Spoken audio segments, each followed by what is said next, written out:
सबसे पहली चीज जो तुमने सुप्रीम डीमन एम्परर बनने के बाद की, वह ये थी कि तुमने अपना नाम छोड़ दिया और चुपचाप रुयन, जो ग्रैंड एम्प्रेस थी, उससे शादी कर ली।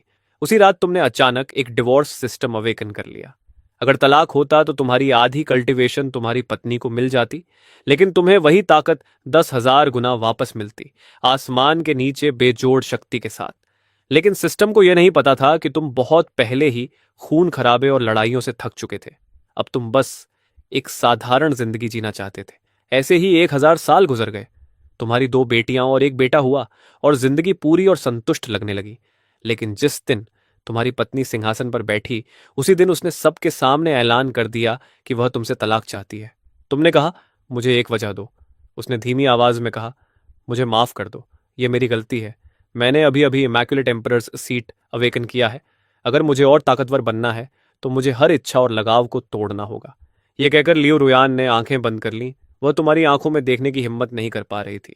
यह सुनकर तुम्हें बस हंसी आई। अपनी कल्चरेशन, अपने पति और अपने बच्चों के बीच तुम्हारी पत्नी ने अपनी कल्टीवेशन को चुन लिया था। उसी समय लियो रुयन की मास्टर लिन चिंगशुए ने उसे जल्दी से कहा, रुयन, अब और समय बर्बाद नहीं कर सकते।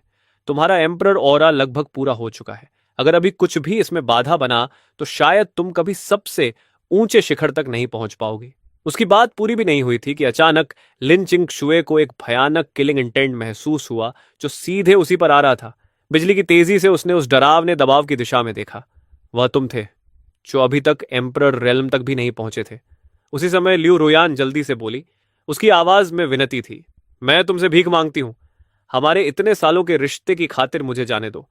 तुमने लियो रोयान को घूर कर देखा और फिर अपने एम्परर सेंस की ताकत से सीधे उसके सोल सी में घुस गए। मुझे सच बताओ, क्या कोई तुम्हें इसके लिए मजबूर कर रहा है? यह तुम्हारी आखिरी उम्मीद थी। लियो रुयान यह देखकर हैरान रह गई। वह तो पहले ही ग्रैंड एम्परर रेल्म में पहुंच चुकी थी और उसकी सोल सी में जबरदस्ती घुसने के लिए उससे कई गुना ताकतवर होना पड़ता था।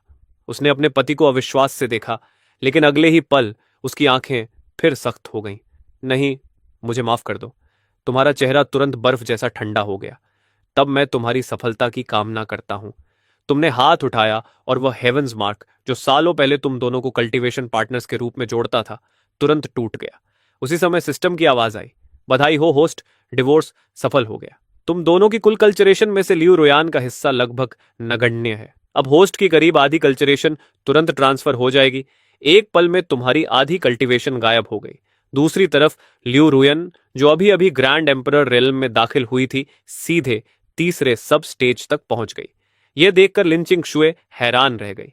यह तो डिवाइन टेक्निक है, बिल्कुल डिवाइन टेक्निक। हा हा हा। इमैक्युलेट एम्परर्स सीट सच में हर इच्छा और लगाव को तोड़ने की मांग करता है। यह तलाक लेना बिल्कुल सही फैसला था। तभी सिस्टम फिर बोला, मिलियन फोल्ड कल्चरेशन रिटर्न सफल। लेकिन होस्ट की आधी कल्चरेशन का 10 लाख गुना इतना ज्यादा है कि इसे एक साथ रिलीज करना संभव नहीं। सिस्टम इसे होस्ट के सोल सी में स्टोर कर देगा। जब भी जितनी जरूरत हो उतनी निकाल सकते हो। एक फ्रेंडली रिमाइंडर, मौजूदा दुनिया तुम्हारी पूरी शक्ति को एक साथ सह नहीं सकती। अगर तुमने ऐसा किया तो पूरी दुनिया ही ढह जाएगी। इसलिए थोड़ा संयम रखो और कोशिश करो कि गलती से दुनिया की हर जीवित आत्मा को खत्म न कर दो। सिस्टम का यह मैसेज देखकर भी तुम्हें जरा भी खुशी नहीं हुई, क्योंकि इस समय तुम्हारे सामने तुम्हारे तीनों बच्चे खड़े थे। कोई रो रहा था, कोई चुप था। सबसे छोटी बेटी रोते हुए बोली, डैडी, मैं नहीं चाहती कि आप चले जाओ। तुमने प्यार से उसकी पेशानी सहलाई और कहा, मत रो मेरी बच्ची, डैडी हमेशा तुमसे प्यार करेगा, मैं वादा करता हूं। उस पल तुम्हारे दिल में जो भी नरमी बची थी वह सिर्फ अपने बच्चों के लिए थी। उधर लियू रुयान जानती थी कि इमैक्युलेट टेम्परर सीट के लिए सिर्फ पति पत्नी का रिश्ता तोड़ना जरूरी है, इसलिए वह बच्चों को अपने साथ रखने के लिए तैयार थी। उसने कहा, बच्चों, मैंने आज से पहले तुम सबसे पूछा था, अब फैसला कर लो, तुम अपनी मां के साथ रहोगे या अपने पिता के साथ जाओगे। लियू शिक्षुआन पहले से ही अपनी मुट्ठियां कसकर खड़ी थी और सबको बिना हिले देख रही थी। तभी लिन चिंगशुए ने एक सेबर और एक सोर्ड निकाला, एक जुनगन के लिए और एक सिक्षुआन के लिए। ये दोनों बेजोड़ हथियार तुम्हारी मां ने पहले से तुम्हारे लिए तैयार किए हैं। इस तरफ आओ और यह हथियार तुम्हारे हो जाएंगे। आगे से तुम्हारी मां ही तुम्हारा सहारा होगी। तुम्हारी नेचुरल टैलेंट और तुम्हारी मां के रिसोर्सेस के साथ तुम एक दिन जरूर एम्परर रेल्म तक पहुंचोगे। तभी लियू जुनकन, जो अब तक सिर झुकाए खड़ा था, अचानक घुटनों के बल गिर गया और बोला, फादर, मुझे माफ कर दीजिए, मैं माँ के साथ रहना चाहता हूँ। तुमने शांत होकर अपने बेटे के सिर पर हाथ रखा और कहा, अब से पिता तुम्हारी देखभाल नहीं कर पाएगा। अपनी माँ की बात मानना और मेहनत से ट्रेनिंग करना। यह कहकर वह उठकर लिू रुयन की तरफ चला गया। जैसे ही वह उसके पास पहुंचा, लिन चिंगशु ने तुरंत वह बेजोड़ सेबर उसके हाथ में दे दिया। लिू जुनचान की आंखें चमक उठीं, जैसे उसे दुनिया का सबसे बड़ा तोहफा मिल गया हो। तभी लिन चिंगशु ने जीत भरी मुस्कान के साथ लिू सिक्सवान की तरफ देखा और कहा, सिक्सवान जल्दी आओ, यह तलवार तुम्हारी है। यह सुनकर लिू सिक्सवान की मुट्ठियां और कस गईं। फिर वह धीरे धीरे उनकी तरफ चलने लगी। लेकिन जब वह लिू रुयान के सामने पहुंची तो उसने अपनी मां को लंबे समय तक घूर कर देखा, फिर अपने डरपोक छोटे भाई को तीखी नजर से देखा और बिना कुछ कहे मुड़कर सीधे तुम्हारी तरफ आ गई। फादर, आपकी बेटी हमेशा आपके साथ खड़ी रहेगी। अपनी बड़ी बेटी को देखकर तुम्हारे जमे हुए दिल में फिर से गर्माहट लौट आई। तुमने पूछा, शीशुआन, क्या तुम सच में पक्की हो? मां के सवाल के सामने लिू सिक्सुआन चुप रही। लिू रुयान ने फिर कहा, सिक्सुआन, तुम अभी छोटी हो। तुम्हें समझ नहीं है कि यह फैसला कितना बड़ा है। तुम्हें अपने भविष्य के बारे में सोचना चाहिए। अगर तुम अपने पिता के साथ जाओगी तो तुम्हारे पास एम्परर रियलम तक पहुंचने की कोई उम्मीद नहीं होगी। लिू शिशुआन ने ठंडे स्वर में जवाब दिया, मुझे किसी पर निर्भर होने की जरूरत नहीं। मैं अपनी मेहनत से एम्परर रियलम तक पहुंच सकती हूं। तभी लिू जुनकैन बोला, सिस। लेकिन उसकी बात पूरी होने से पहले ही लिू शिशुआन ने उसे काट दिया। अपना मुंह बंद रखो। एक शब्द और बोला तो आज से मेरा कोई भाई नहीं रहेगा। लिू शिशुआन ये बात अच्छी तरह जानती थी कि उनकी मां हमेशा कल्टीवेशन में डूबी रहती थी, जबकि उनके पिता का प्यार उनके लिए सच में असीम था। लिू शिशुआन की बात सुनकर लिू जुनकान ने सिर झुका लिया, लेकिन उसके दिल के अंदर अब भी उसे लग रहा था कि उसकी बहन बस अपने जज्बात में बहकर फैसला कर रही है। उनकी मां के रिसोर्सेस के बिना वे दोनों अपनी पीढ़ी के सबसे प्रतिभाशाली प्रोडिजी कभी नहीं बन सकते थे। उधर पास खड़े लोग आपस में धीरे धीरे फुसफुसा रहे थे, देखो, लिू रुयान तो एक ही छलांग में सीधे ग्रैंड एम्परर रेल्म के लेट स्टेज तक पहुंच गई। इतनी टैलेंट और ताकत के साथ वह जरूर इमॉर्टल डोमेन के सबसे ऊंचे शिखरों में से एक बनेगी। जो आदमी लिू रुयान के साथ नहीं गया वह अपनी जिंदगी की सबसे बड़ी गलती कर रहा है। जब लिू रुयान ने देखा कि उसकी बड़ी बेटी का फैसला बदलने वाला नहीं है तो उसने अपनी सबसे छोटी बेटी मियाओ मियाओ की तरफ देखा और पूछा, और तुम? मियाओ मियाओ? मियाओ मियाओ ने तुरंत तुम्हारा हाथ कसकर पकड़ लिया और गुस्से में बोली, मां बहुत बुरी हैं, मैं आपसे कभी बात नहीं करूंगी। लिू रुयान ने लिू मियाओ मियाओ को देखा। उसके चेहरे पर भावनाओं का अजीब सा मिश्रण था जिसे समझना मुश्किल था।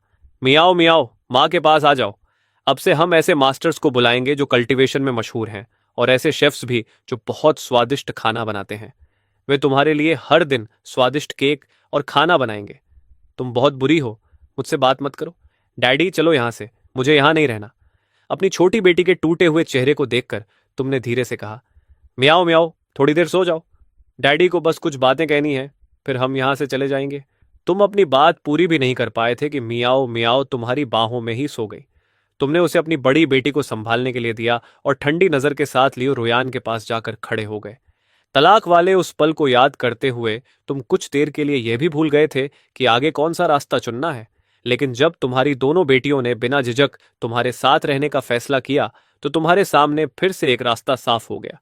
ग्रैंड एम्परर रियलम सच में काफी ताकत है। उम्मीद करता हूं कि एक दिन तुम्हारी ताकत मेरी दोनों बेटियों से भी आगे निकल जाए। तुमने इससे ज्यादा कड़वी बात नहीं कही।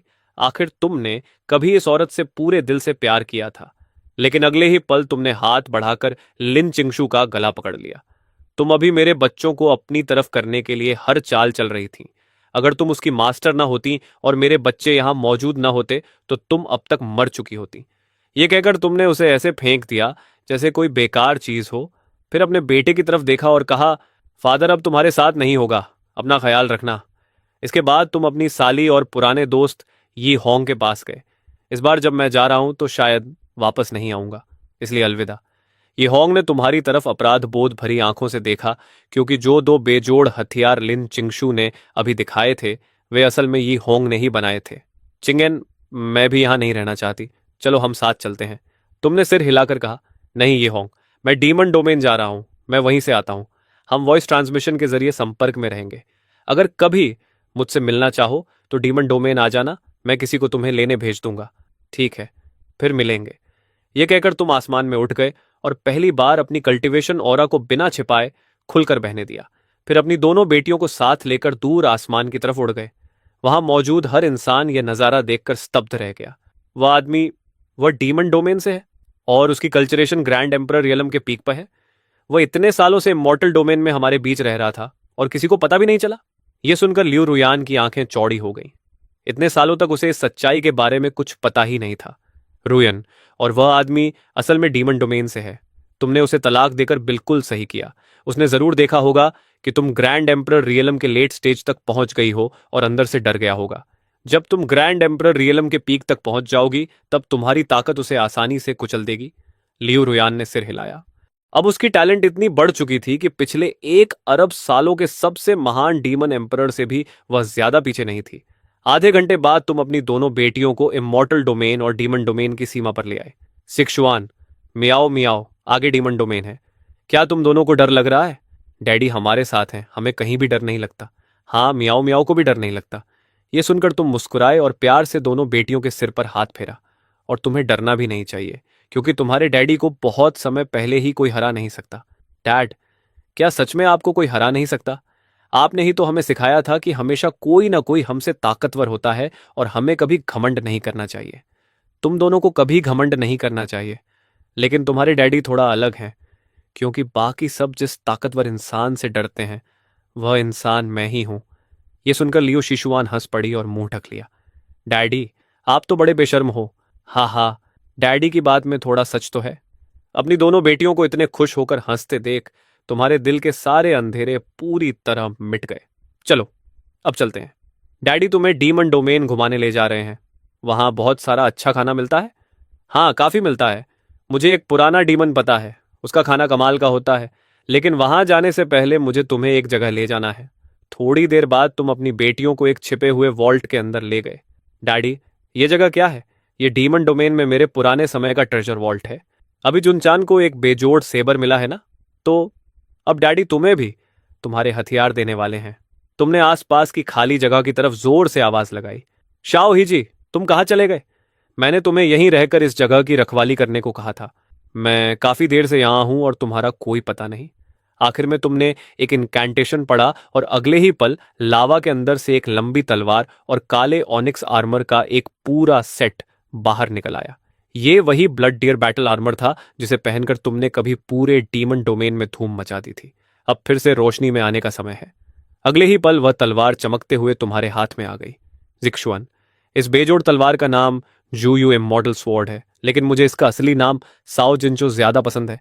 आज डैडी यह तलवार तुम्हें दे रहे हैं। फिर तुमने तलवार से कहा, साओ जिंचो, ये मेरी प्यारी बेटी है। आज से तुम इसकी सेवा करोगे, समझे? तलवार हल्के से कांपी, जैसे उसने हामी भर दी हो। तुमने इशारा किया कि लियू शिक्सुआन तलवार ले ले, लेकिन उसने सिर हिला दिया। यह तलवार बहुत कीमती है, मैं इसे नहीं ले सकती, और अभी मेरी कल्टीवेशन भी इतनी नहीं कि मैं ऐसी तलवार के लायक हूं। वह हैरान थी, क्योंकि इस तलवार की औरा उसके भाई की बेजोड़ सेबर से 1000 गुना ज्यादा ताकतवर थी। तुम मुस्कुराए और कहा, नहीं शिक्सुआन, तुम्हें चिंता करने की जरूरत नहीं। सिर्फ मेरी बेटी होने और मेरा खून अपने अंदर रखने की वजह से इस दुनिया में ऐसी कोई चीज नहीं है जिसके तुम लायक ना हो। सिर्फ वही चीजें जिनकी तुम्हें जरूरत नहीं। यह सुनकर जिक्सुआन हंस पड़ी। उसने कहा, डैडी, आपने अभी जो कहा वह काफी कूल था, लेकिन किसी तरह थोड़ा मजेदार भी लग रहा है। ऐसा क्यों? तुम मुस्कुराकर बोले। तो फिर इसकी आदत डाल लो, क्योंकि डीमन डोमेन में तुम्हारे डैडी को अपनी इमेज थोड़ी बदलनी पड़ेगी। यहाँ की दुनिया ज्यादा कठोर है। इमॉर्टल डोमेन की तरह यहाँ नियम और शिष्टाचार ज्यादा मायने नहीं रखते। यहाँ बस एक ही बात चलती है, जिसकी मुट्ठी सबसे ताकतवर वही कानून। फिर तुमने कहा, इसलिए डैडी के पास तुम्हारे लिए कुछ चीजें हैं। तुमने तलवार सीधे अपनी बड़ी बेटी के हाथों में रख दी। फिर तुमने अपनी छोटी बेटी लू मियाओ मियाओ की तरफ देखा और कहा, मियाओ मियाओ, डैडी के पास तुम्हारे लिए भी कुछ अच्छा है। उसी पल वह आर्मर अचानक छोटा होने लगा और धीरे धीरे मियाओ मियाओ के पास आ गया। उसने उसे देखकर कहा, क्या ये मियाओ मियाओ के लिए है? ये तो बहुत बदसूरत लग रहा है। ये सुनते ही आर्मर हल्का सा कांप गया। तुम हंसी रोकते हुए बोले, ब्लड डियर बैटल आर्मर, सुना तुमने? मेरी बेटी को तुम्हारा अब भी वाला रूप पसंद नहीं आया। खुद को बदलकर कुछ ऐसा बना लो जो किसी बच्चे को पसंद आए। अगले ही पल काला ब्लड डियर बैटल आर्मर बदलकर गुलाबी रंग के आर्मर में बदल गया। लू मियाओ मियाओ तुरंत खुश हो गई। तुमने आर्मर की तरफ अंगूठा दिखाकर कहा, मियाओ मियाओ, अब पसंद आया? उसने चमकती आंखों से कहा, पसंद? मुझे तो बहुत ज्यादा पसंद आया।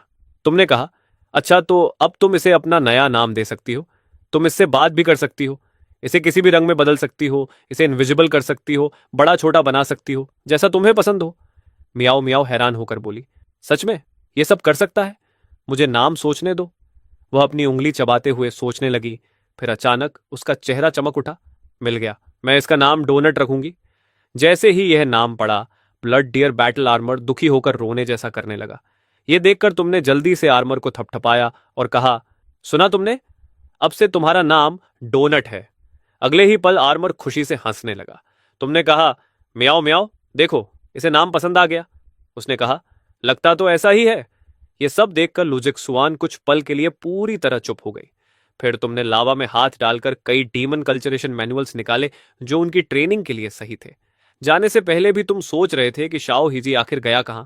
तुमने उसे खास तौर पर यहां पहरा देने के लिए छोड़ा था और तुमने सोचा था कि वह तुम्हारी दोनों बेटियों की भी देखभाल करेगा, लेकिन उसका कहीं कोई पता नहीं था। सीक्रेट वॉल्ट से बाहर आने के बाद तुम अपनी बेटियों को मोलिंग सिटी ले आए, जहां एक बूढ़े हर्मिट की डीमन कल्टीवेशन टेक्निक उनके शरीर के लिए बिल्कुल सही लग रही थी। मोलिंग सिटी की मुख्य सड़क पर चलते हुए लू जिक्सुअन की आंखें हैरानी से खुली रह गईं। उसने कहा, फादर, डीमन डोमेन के शहर तो मेरी कल्पना से बिल्कुल अलग है। मुझे लगा था यहां हर जगह बस लड़ाई झगड़ा और मारकाट होती होगी। तुमने कहा, असल में डीमन डोमेन के शहर इमॉर्टल डोमेन के शहरों से इतने अलग नहीं है, बस कल्टीवेशन सिस्टम अलग है। तभी अचानक लू जिक्सुअन ने आसमान की तरफ देखकर कहा, फादर देखिए, ऊपर लोग लड़ रहे हैं। आसमान में उस समय कुछ आदमी, जिनके चेहरों पर बुरी मुस्कान थी, एक लाल कपड़े पहने औरत को घेर रहे थे। उनमें से एक बोला, भाइयों जल्दी करो, हमें इस लड़की को पकड़ना है, आज की रात मजेदार होने वाली है। दूसरा बोला, मजा बाद में, पहले ये देखो कि इसके पास क्या क्या चीजें हैं। हालांकि मानना पड़ेगा, ये दिखने में भी काफी अच्छी है। साफ था कि उन लोगों की नजर सिर्फ उस औरत की चीजों पर नहीं थी। तुमने अपनी बेटी से पूछा, क्या तुम उसकी मदद करना चाहती हो?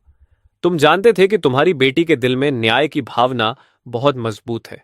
लू जिक्सुआन बोली, शायद मुझे इसमें दखल नहीं देना चाहिए। तुमने शांत होकर कहा, इतना मत सोचो, डैडी यहां है, और वैसे भी ये डीमन डोमेन की लड़ाई का अनुभव लेने का अच्छा मौका है। वह बोली, लेकिन मेरी कल्टीवेशन अभी भी इमॉर्टल रूइंस की है।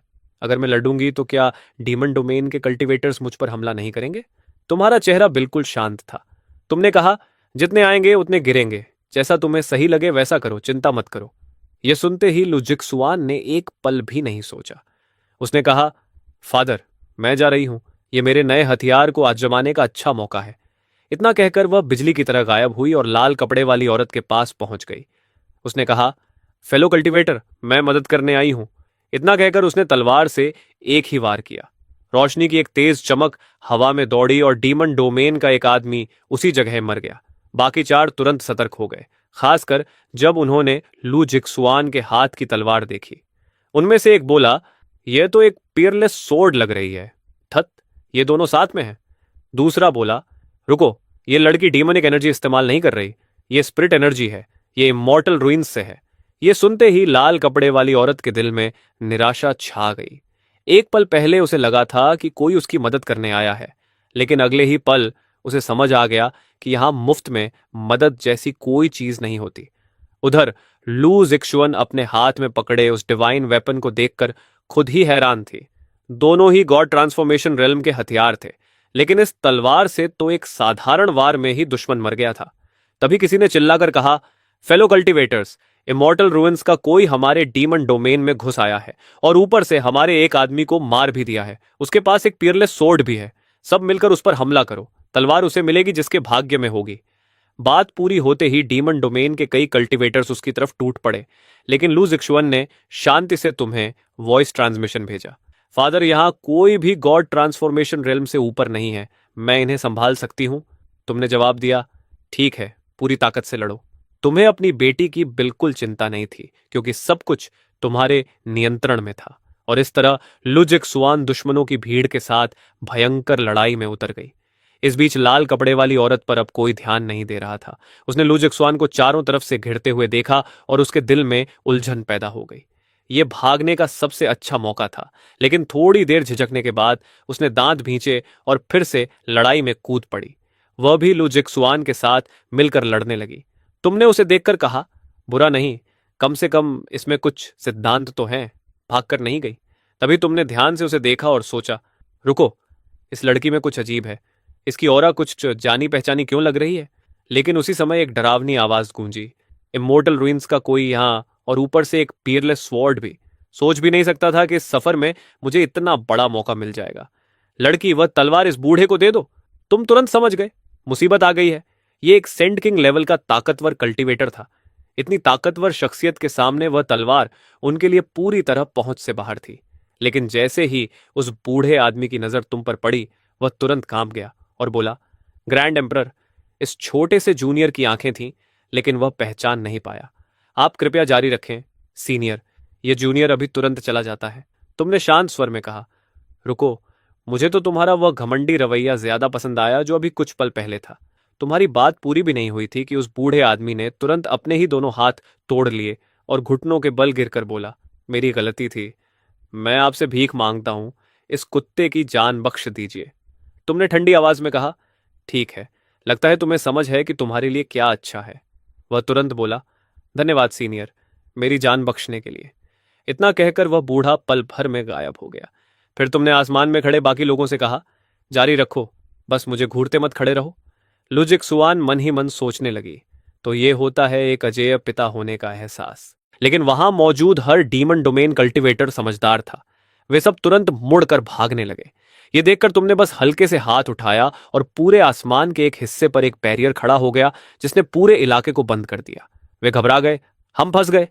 उन्होंने पूरी ताकत से बैरियर को तोड़ने की कोशिश की, लेकिन उसका जरा सा भी असर नहीं हुआ। लू जिक्सुअन और लाल कपड़े वाली औरत फिर से लड़ाई में उतर गई। 2.5 मिनट के भीतर ही आसमान में हमला करने आए हर दुश्मन उन दोनों की तलवारों के नीचे मारे जा चुके थे। लुजिक्सुआन जल्दी से तुम्हारे पास आई और बोली, फादर, यह तलवार तो बिल्कुल मेरे लिए ही बनी है। तुमने संतोष से सिर हिलाया और मन ही मन सोचा कि जल्द ही तुम्हें अपनी बेटी के लिए एक सही कल्टीवेशन टेक्निक ढूंढनी होगी, ऐसी जो उसकी कॉन्स्टिट्यूशन से मेल खाए और उसकी पूरी फाउंडेशन को डेमोनिक कल्टीवेशन में बदल दे, क्योंकि इमॉर्टल रूइंस की टेक्निक को यहाँ डीमन डोमेन में इस्तेमाल करना बहुत ध्यान खींचने वाला था। तभी अचानक शून्य से एक ठंडी और डरावनी आवाज गूंजी।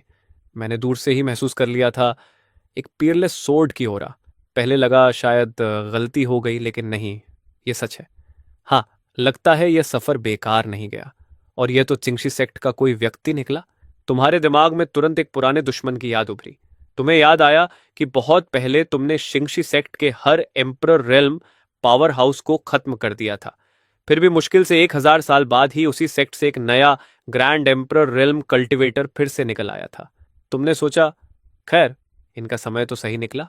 वह आदमी हंसकर बोला, अच्छा, अगर मुझे सही याद है तो यही शब्द कुछ देर पहले किसी और ने भी कहे थे, लेकिन मुझे अभी तक समझ नहीं आया कि उसने अचानक अपने दोनों हाथ क्यों तोड़ दिए और डरकर भाग गया। तुमने शांत स्वर में कहा, मौत को मत ललकारो। लगता है डीमन डोमेन के ज्यादातर लोगों को शिंगशी सेक्ट की पुरानी ताकत का अंदाजा ही नहीं है। वे भूल चुके हैं कि हम कभी कितने ताकतवर थे। वह आदमी घमंड से बोला, तो फिर आज मैं तुम्हें इस्तेमाल करके पूरी दुनिया को दिखाऊंगा कि शिंगशी सेक्ट अपनी सबसे ताकतवर हालत में वापस आ चुका है। तुम हल्का सा हंसे और बोले, वाह, यह तो कमाल है। तुम मेरी तलवार चुराना चाहते हो और ऊपर से मेरी ही लाइन भी चुरा ली। फिर तुमने कहा, लगता है शिंगशी सेक्ट को अभी थोड़ा और समय चाहिए पकने के लिए। तुम्हारी बात पूरी भी नहीं हुई थी कि शिंगशी सेक्ट का वह पावर हाउस जो अभी तक घमंडी मुस्कान दे रहा था, अचानक तुम्हारे हाथ में गले से पकड़ा हुआ था। उसने पूरी ताकत लगा ली, लेकिन तुम्हारी पकड़ से निकल ही नहीं पाया। वह डरकर बोला, यह असंभव है। तुमने शांत स्वर में कहा, मजेदार बात है, तुम्हारे पुराने पैट्रियार्क ने भी मरने से ठीक पहले यही शब्द कहे थे, बिल्कुल ऐसे ही। लगता है तुम्हारा चिंगशी सेक्ट सच में एक ही सुर में बोलता है। जैसे ही तुमने यह कहा, उसके शरीर से एक भयानक काली रोशनी फूट पड़ी और एक पल में ही वह काली राख बनकर खत्म हो गया। लाल कपड़े वाली औरत यह सब देखकर बिल्कुल स्तब्ध खड़ी रह गई। उसने सोचा, यह अभी क्या हुआ। वह काली रोशनी, उसने तो एक mid stage grand emperor realm power house को पल भर में मार दिया। तुम तब तक वापस अपनी छोटी बेटी के पास पहुंच चुके थे और पूछा, म्याओ म्याओ, तुम्हें डर तो नहीं लगा। म्याओ म्याओ ने मासूमियत से कहा, डर? मुझे तो डैडी अभी बहुत कूल लगे। अपनी छोटी बेटी को देखकर तुमने मन ही मन सोचा, तुम्हारी यह प्यारी बच्ची सच में कुछ खास है। तुम्हारे खून की असली वारिस, तभी अचानक आसमान में काले और डरावने बादल उमड़ने लगे और एक गूंजती हुई प्राचीन आवाज आसमान में गूंज उठी। कौन है जो यहां हंगामा करने की हिम्मत कर रहा है? ऊपर से एक भारी दबाव नीचे उतरा। किसी ने कहा, यह तो मोलिंग सिटी के सिटी लॉर्ड हैं। अब वह आदमी मुसीबत में है। दूसरे ने पूछा, क्यों? जवाब आया, क्योंकि मोलिंग सिटी का सिटी लॉर्ड डीमन डोमेन के सबसे ताकतवर लोगों में से एक है, ग्रैंड एम्परर रेल्म का पीक पावर हाउस। लेकिन उसी समय तुम्हारे होंठों पर हल्की मुस्कान आ गई। तुमने कहा, यह बूढ़ा अब भी दिखावा करना नहीं छोड़ता। तभी आसमान में एक आकृति धीरे धीरे दिखाई दी। उसने घमंड से कहा, कौन सा छोटा कीड़ा है जो यहां खड़ा है? अपना नाम बताओ। तुमने हंसते हुए कहा, तुम्हारा दादा हूं मैं, नीचे आकर प्रणाम क्यों नहीं करते? वह आदमी गुस्से में बोला, तुम्हारी इतनी हिम्मत! रुको, क्या मेरी आंखें धोखा खा रही हैं? बस इतना कहते ही आसमान का सारा दबाव और बादल एक पल में गायब हो गए। अगले ही पल वह आदमी सीधे तुम्हारे पास आ गया और जोर से हंसने लगा। अरे, सच में तुम हो? इतने सालों से कहां छिपे हुए थे? मैं तुम्हें पागलों की तरह ढूंढ रहा था। तुमने अपनी बेटी से कहा, म्याओ म्याओ, देखो, ये वही है जिसके बारे में मैं बता रहा था। वह बूढ़ा डीमन जो बहुत शानदार खाना बनाता है। म्याओ म्याओ की आंखें तुरंत चमक उठीं, जबकि वह बूढ़ा डीमन पूरी तरह हैरान खड़ा था। उसने कहा, रुको, ये तुम्हारी बेटी है? कमाल है। मैं सोच रहा था कि तुम डीमन डोमेन में कहीं दिख क्यों नहीं रहे। पता चला तुम इमॉर्टल रुइंस में जाकर औरतों के पीछे भाग रहे थे। यह सुनते ही तुमने उसे जोर से एक लात मार दी और कहा, बूढ़े बेवकूफ, अगर ठीक से बात नहीं कर सकते तो मुंह बंद रखो। लेकिन श्याओ शिंगई को बिल्कुल बुरा नहीं लगा, बल्कि उसे वही पुरानी अपनापन वाली भावना महसूस हुई। तुमने कहा, मैं इस बार वापस आ गया हूं और अब कहीं नहीं जाऊंगा। पहले मेरे लिए रहने की कोई सही जगह ढूंढो। मैं कुछ समय तुम्हारे साथ रहना चाहता हूं। वह तुरंत खुश होकर बोला, बहुत बढ़िया। अब तुम पलट नहीं सकते।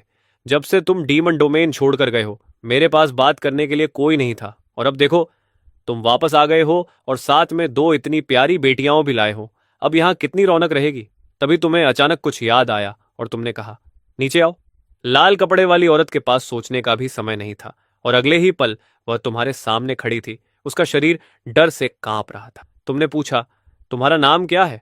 उसने झुककर कहा, सीनियर। इस जूनियर का नाम सन मिंगजी है। सन उपनाम सुनते ही तुम तुरंत समझ गए कि इस युवा लड़की की असली पहचान क्या है। तुमने उससे पूछा, क्या तुम्हारे पास कहीं जाने की जगह है? मेरी बेटी पहली बार डीमन डोमेन आई है, उसे यहाँ की ज्यादा चीजों का पता नहीं है। तुम दोनों लगभग एक ही उम्र की हो, इसलिए मुझे चाहिए कि तुम उसे यहाँ की जगह दिखाओ। सन मिंजी ने लियू जिक्सुआन की तरफ ऐसे देखा जैसे किस्मत ने उसे अचानक एक सहारा दे दिया हो। उसने तुरंत सिर हिलाकर कहा, हाँ। तुमने कहा, तो अब से तुम हमारे साथ रहोगी।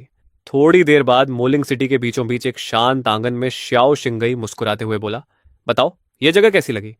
मैं इतने सालों से यहां अकेला रह रहा था। अब जब तुम आ गए हो तो ये तुम्हारी है। तुमने आंगन को देखा और भौहें सिकोड़कर पूछा, क्या यह सच में तुम्हारा आंगन है? वह हंसकर बोला, क्या करूं, पहले मैं अक्सर तुम्हारे आंगन में आता था, इसलिए मैंने वही डिजाइन यहां भी बना लिया। तुम बेबस होकर हंस पड़े। तभी लियू म्याओ म्याओ ने अपना जोर से गुर्राता हुआ पेट थपथपाया और बोली, डैडी, मुझे थोड़ी भूख लगी है। तुमने श्याओ शिंगी की तरफ देखा और कहा, अब समय है कि तुम अपनी असली काबिलियत दिखाओ। वह जोर से हंसा। आखिर मौका मिल ही गया दिखाने का। मियाओ मियाओ, ग्रैंडपा श्याओ अभी जाकर सामान लेकर आता है। इतना कहकर वह वहीं से गायब हो गया।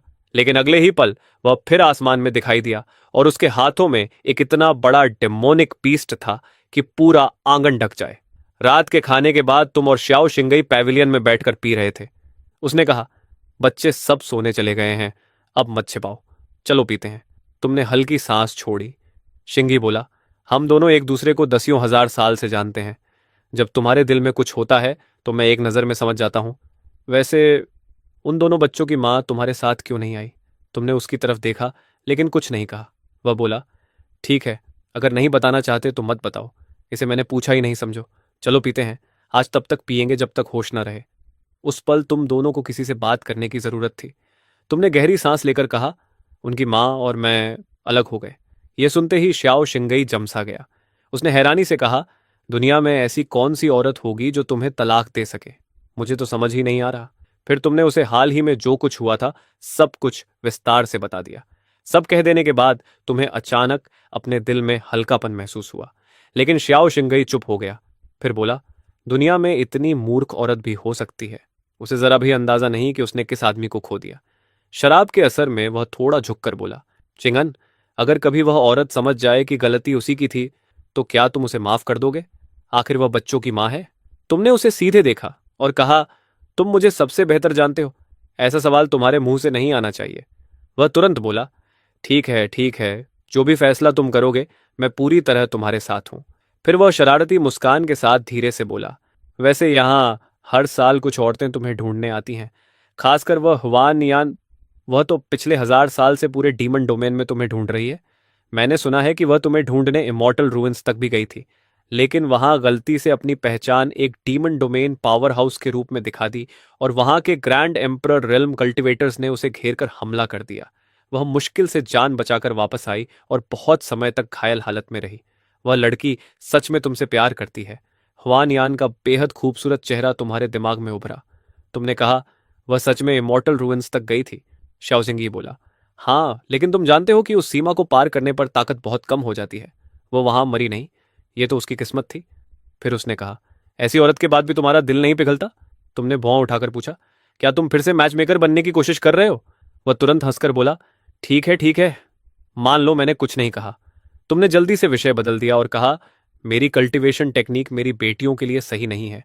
मैं चाहता हूं कि वे तुम्हारी टेक्निक सीखें। शाओजिंगी बोला, यह तो बहुत आसान है। तुम्हारी बेटियां मेरी बेटियां हैं। अगर मेरी टेक्निक भी उन्हें सूट नहीं करती तो मैं पूरे डीमन डोमेन को छान मारूंगा जब तक कि उन्हें बिल्कुल सही टेक्निक न मिल जाए। उसी समय लियू जिक्सुआन के कमरे में मियाओ मियाओ बोली, सिस, मुझे नींद नहीं आ रही। जिक्सुआन ने पूछा, क्या हुआ? मियाओ मियाओ धीरे से बोली, मुझे मां से थोड़ी नाराजगी है, लेकिन फिर भी उनकी याद आ रही है। लियू जिक्सुआन ने उसके सिर पर हाथ फेरते हुए कहा, उन्हें याद मत करो, जब तक हमारे पास फादर हैं वही काफी है। मियाओ मियाओ ने पूछा, क्या हम इस जिंदगी में मां से फिर कभी मिलेंगे? जिक्सुएन बोली, मिलेंगे, लेकिन तब जब हम दोनों ग्रैंड एम्परर रियलम तक पहुंच जाएंगे, तब हम दोनों साथ जाकर उनसे मिलेंगे। मियाओ मियाओ की आंखें चमक उठीं। सच? जिक्सुआन बोली, हाँ, और तब मैं खुद उन्हें हराऊंगी और दिखाऊंगी कि उनका फैसला गलत था। म्याओ म्याओ बोली, ठीक है, तब मैं भी मेहनत से ट्रेनिंग करूंगी। हम दोनों मिलकर उन्हें हराएंगे। अगली सुबह तुम दोनों बेटियों को ट्रेनिंग रूम में ले गए और कहा, ओल्ड श्याओ, अब टेक्निक सिखाने का समय है। लियू जीशुआन पालथी मारकर बैठ गई और श्याओ शिंगई की उंगली पर बैंगनी बिजली का एक छोटा गोला बनने लगा। उसने कहा, जिक्सुआन, अभी मैं यह टेक्निक सीधे तुम्हारे सोल सी में भेजूंगा। इससे तुम्हें तुरंत पता चल जाएगा कि यह टेक्निक तुम्हारे शरीर के साथ कंपैटिबल है या नहीं। तभी लियू जिक्सुआन बोली, ग्रैंडपा श्याओ, क्या आप उस छोटे बिजली के गोले को थोड़ा दूर कर सकते हैं? उसे देखकर मुझे अजीब सा लग रहा है। श्याओ शिंगी ने तुरंत तुम्हारी तरफ देखा। तुमने शांत स्वर में कहा, इतनी छोटी सी बात तो तुम संभाल ही सकते हो। वह जल्दी से सिर हिलाया। थोड़ी देर बाद लियू जीशुआन गहरी समझ की अवस्था में चली गई, लेकिन उसी समय लियू मियाओ मियाओ, जो आमतौर पर ट्रेनिंग में कोई दिलचस्पी नहीं दिखाती थी, अचानक बोली, डैडी, मियाओ मियाओ भी ट्रेनिंग करना चाहती है। तुमने हैरानी से अपनी छोटी बेटी को देखा और कहा, ओल्ड श्याओ, मियो मियो को भी कोशिश करने दो। श्याओ शिंगई ने सिर हिलाया। टेक्निक देने के बाद उसने अजीब नजर से तुम्हें देखा और पूछा, जिक्सुआन कब से ऐसी है? तुमने कहा, बचपन से। वह बोला, तो मतलब बिल्कुल शू तियानफई जैसी? तुमने सिर हिलाकर कहा, इतनी भी नहीं, लेकिन यह दिमाग से जुड़ी चीज है, इसमें मैं कुछ नहीं कर सकता।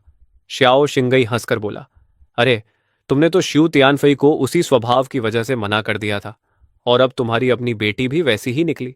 तुमने कहा, बस करो। फिर तुम्हें अचानक कुछ याद आया और तुमने पूछा, अरे हाँ, मैंने तुमसे कल एक बात पूछनी भूल गया था। क्या इन सालों में तुम्हारी मुलाकात उस छोटे काले शरारती से हुई? श्याओ शिंगई बोला, हाँ हुई थी, क्योंकि उसने मेरी सबसे ताकतवर तलवार थंडर फ्लेम स्वॉर्ड चुरा ली। यह सुनकर तुम्हारा चेहरा लाल हो गया। तुमने पूछा, फिर? वह बोला, फिर कुछ नहीं।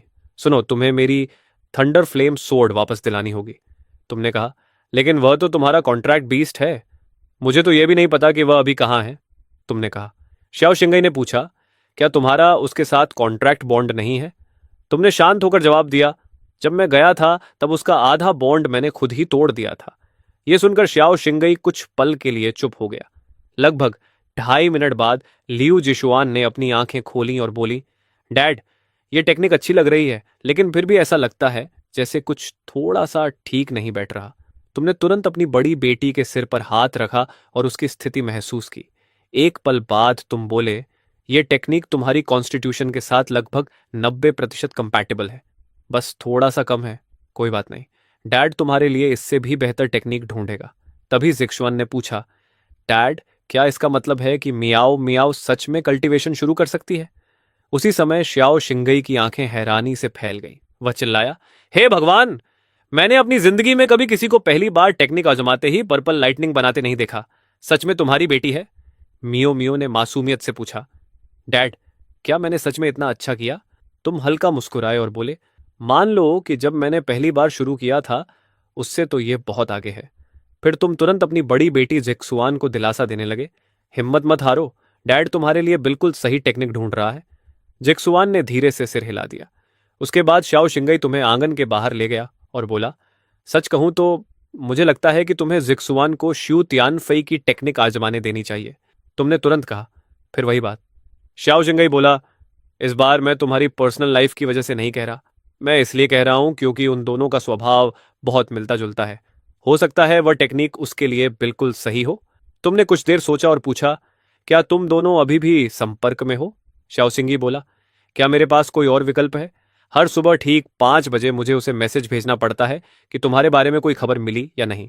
अगर नहीं भेजूं तो वह मुझे बहुत बुरी तरह डांटती है, खासकर तब से जब उसकी तलवार चोरी हो गई। तुमने हल्की मुस्कान के साथ कहा, अब समझ आया, इतने सालों से तुम मुझे उसके साथ रहने के लिए क्यों कह रहे थे? तुम पर दबाव डाला जा रहा था। श्याओ शिंगई तुरंत बोला, ऐसा बिल्कुल नहीं है। तुमने कहा, ठीक है, उसे मैसेज भेजो, उसे यहां बुलाओ। यह सुनकर श्याओ शिंगई ने राहत की लंबी सांस ली। आखिरकार अब मुझे हर दिन वही मिशन नहीं करना पड़ेगा। लेकिन सिर्फ 15 मिनट बाद ही लियू म्याओ म्याओ ने खिड़की की तरफ इशारा करते हुए कहा, डैड, ये कितना अजीब है, अचानक बाहर बर्फ गिर रही है। उसी समय खिड़की के बाहर एक सफेद कपड़ों में लिपटी आकृति दिखाई दी। बाहर से आवाज आई, छोटे शिंगी, तुमने कहा था कि उस आदमी के बारे में कोई सुराग मिला है। मैंने भी उसके बारे में कुछ जानकारी ढूंढी है। श्यू तियानफई दरवाजे की तरफ बढ़ी, लेकिन अंदर जाने से पहले रुक गई, क्योंकि वह अपने कपड़े गंदे नहीं करना चाहती थी। तभी कमरे के अंदर से वह आवाज आई जो उसके सपनों में हर रात गूंजती थी, तुम आ गई, अंदर आकर बैठो। अगले ही पल श्यू तियानफई कमरे के अंदर पहुंच चुकी थी। उसने तुरंत पूछा, तुम इतने साल कहां थे? तुम्हें पता है मैंने क्या क्या सहा है? श्याओ शिंगई उसे इस तरह बेबस बनने का नाटक करते देखकर मन ही मन सोचने लगा, इस दुनिया में वह सिर्फ तुम्हारे सामने ही ऐसा व्यवहार करती है। तुमने शांत स्वर में कहा, तुम पहले जैसी ही हो। वह तुरंत बोली, नहीं, मैं बहुत बदल गई हूं। फिर उसने तुम्हारे पास खड़ी 2 लड़कियों को ध्यान से देखा और पूछा, और ये दोनों छोटी लड़कियां? तुमने कहा, ये मेरी दोनों बेटियां हैं, म्याओ म्याओ जिक्सुआन, इन्हें आंटी जुए कहो। यह सुनते ही श्वे तियनफे लगभग खून थूकने वाली थी। उसकी हालत देखकर तुम भी थोड़ा चौंक गए। असल में तुमने जानबूझकर ऐसा परिचय दिया था ताकि श्यू तियानफई हमेशा के लिए उम्मीद छोड़ दे। लेकिन तुमने नहीं सोचा था कि उसकी प्रतिक्रिया इतनी तीखी होगी। कमरे का माहौल अचानक अजीब हो गया। तुमने कहा, जिक्सुआन, अपनी बहन को कमरे में लेकर जाओ और खेलो। उसने कहा, ठीक है। लियू जिक्सुआन ने मियाओ मियाओ का हाथ पकड़ा और कमरे से बाहर चली गई। अब कमरे में सिर्फ 3 लोग बचे थे। श्याओ शिंगई ने तुम दोनों की तरफ देखा और बोला, असल में मुझे कुछ काम याद आ गया है, तुम लोग यहीं रहो। यह कहकर वह निकल गया। तुमने श्यू तियानफई से पूछा, तुम ठीक हो? उसने अपने होंठ के कोने से खून पोंछते हुए कहा, मैं ठीक हूं। तो तुमने चेन झू में शादी कर ली थी? तुमने सिर हिलाया। उसने कहा, 2 बच्चे, दोनों सुंदर, बिल्कुल तुम्हारे जैसे।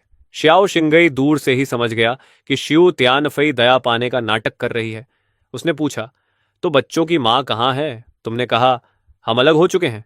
यह सुनते ही श्यू तियानफई का चेहरा अचानक चमक उठा। उसने मुश्किल से अपनी मुस्कान रोकी और बोली, अरे, यह तो बहुत बुरा हुआ। फिर उसने जल्दी से खुद को संभाला और पूछा, तो क्या तुम वापस जाने वाले हो? तुमने कहा, नहीं, जो हो गया वह हो गया। श्यू तियानफई तुरंत सहानुभूति दिखाने लगी। सही कहा, जब कोई रिश्ता टूट जाता है तो उसे वापस जोड़ना मुश्किल होता है, आगे बढ़ना ही बेहतर है। वैसे मुझे फर्क नहीं पड़ता कि पहले तुम्हारा किसी और औरत से रिश्ता था। अगर वह सब अब खत्म हो चुका है तो सब ठीक हो सकता है। और वैसे भी उन दोनों बच्चों की मां अब उनके साथ नहीं है।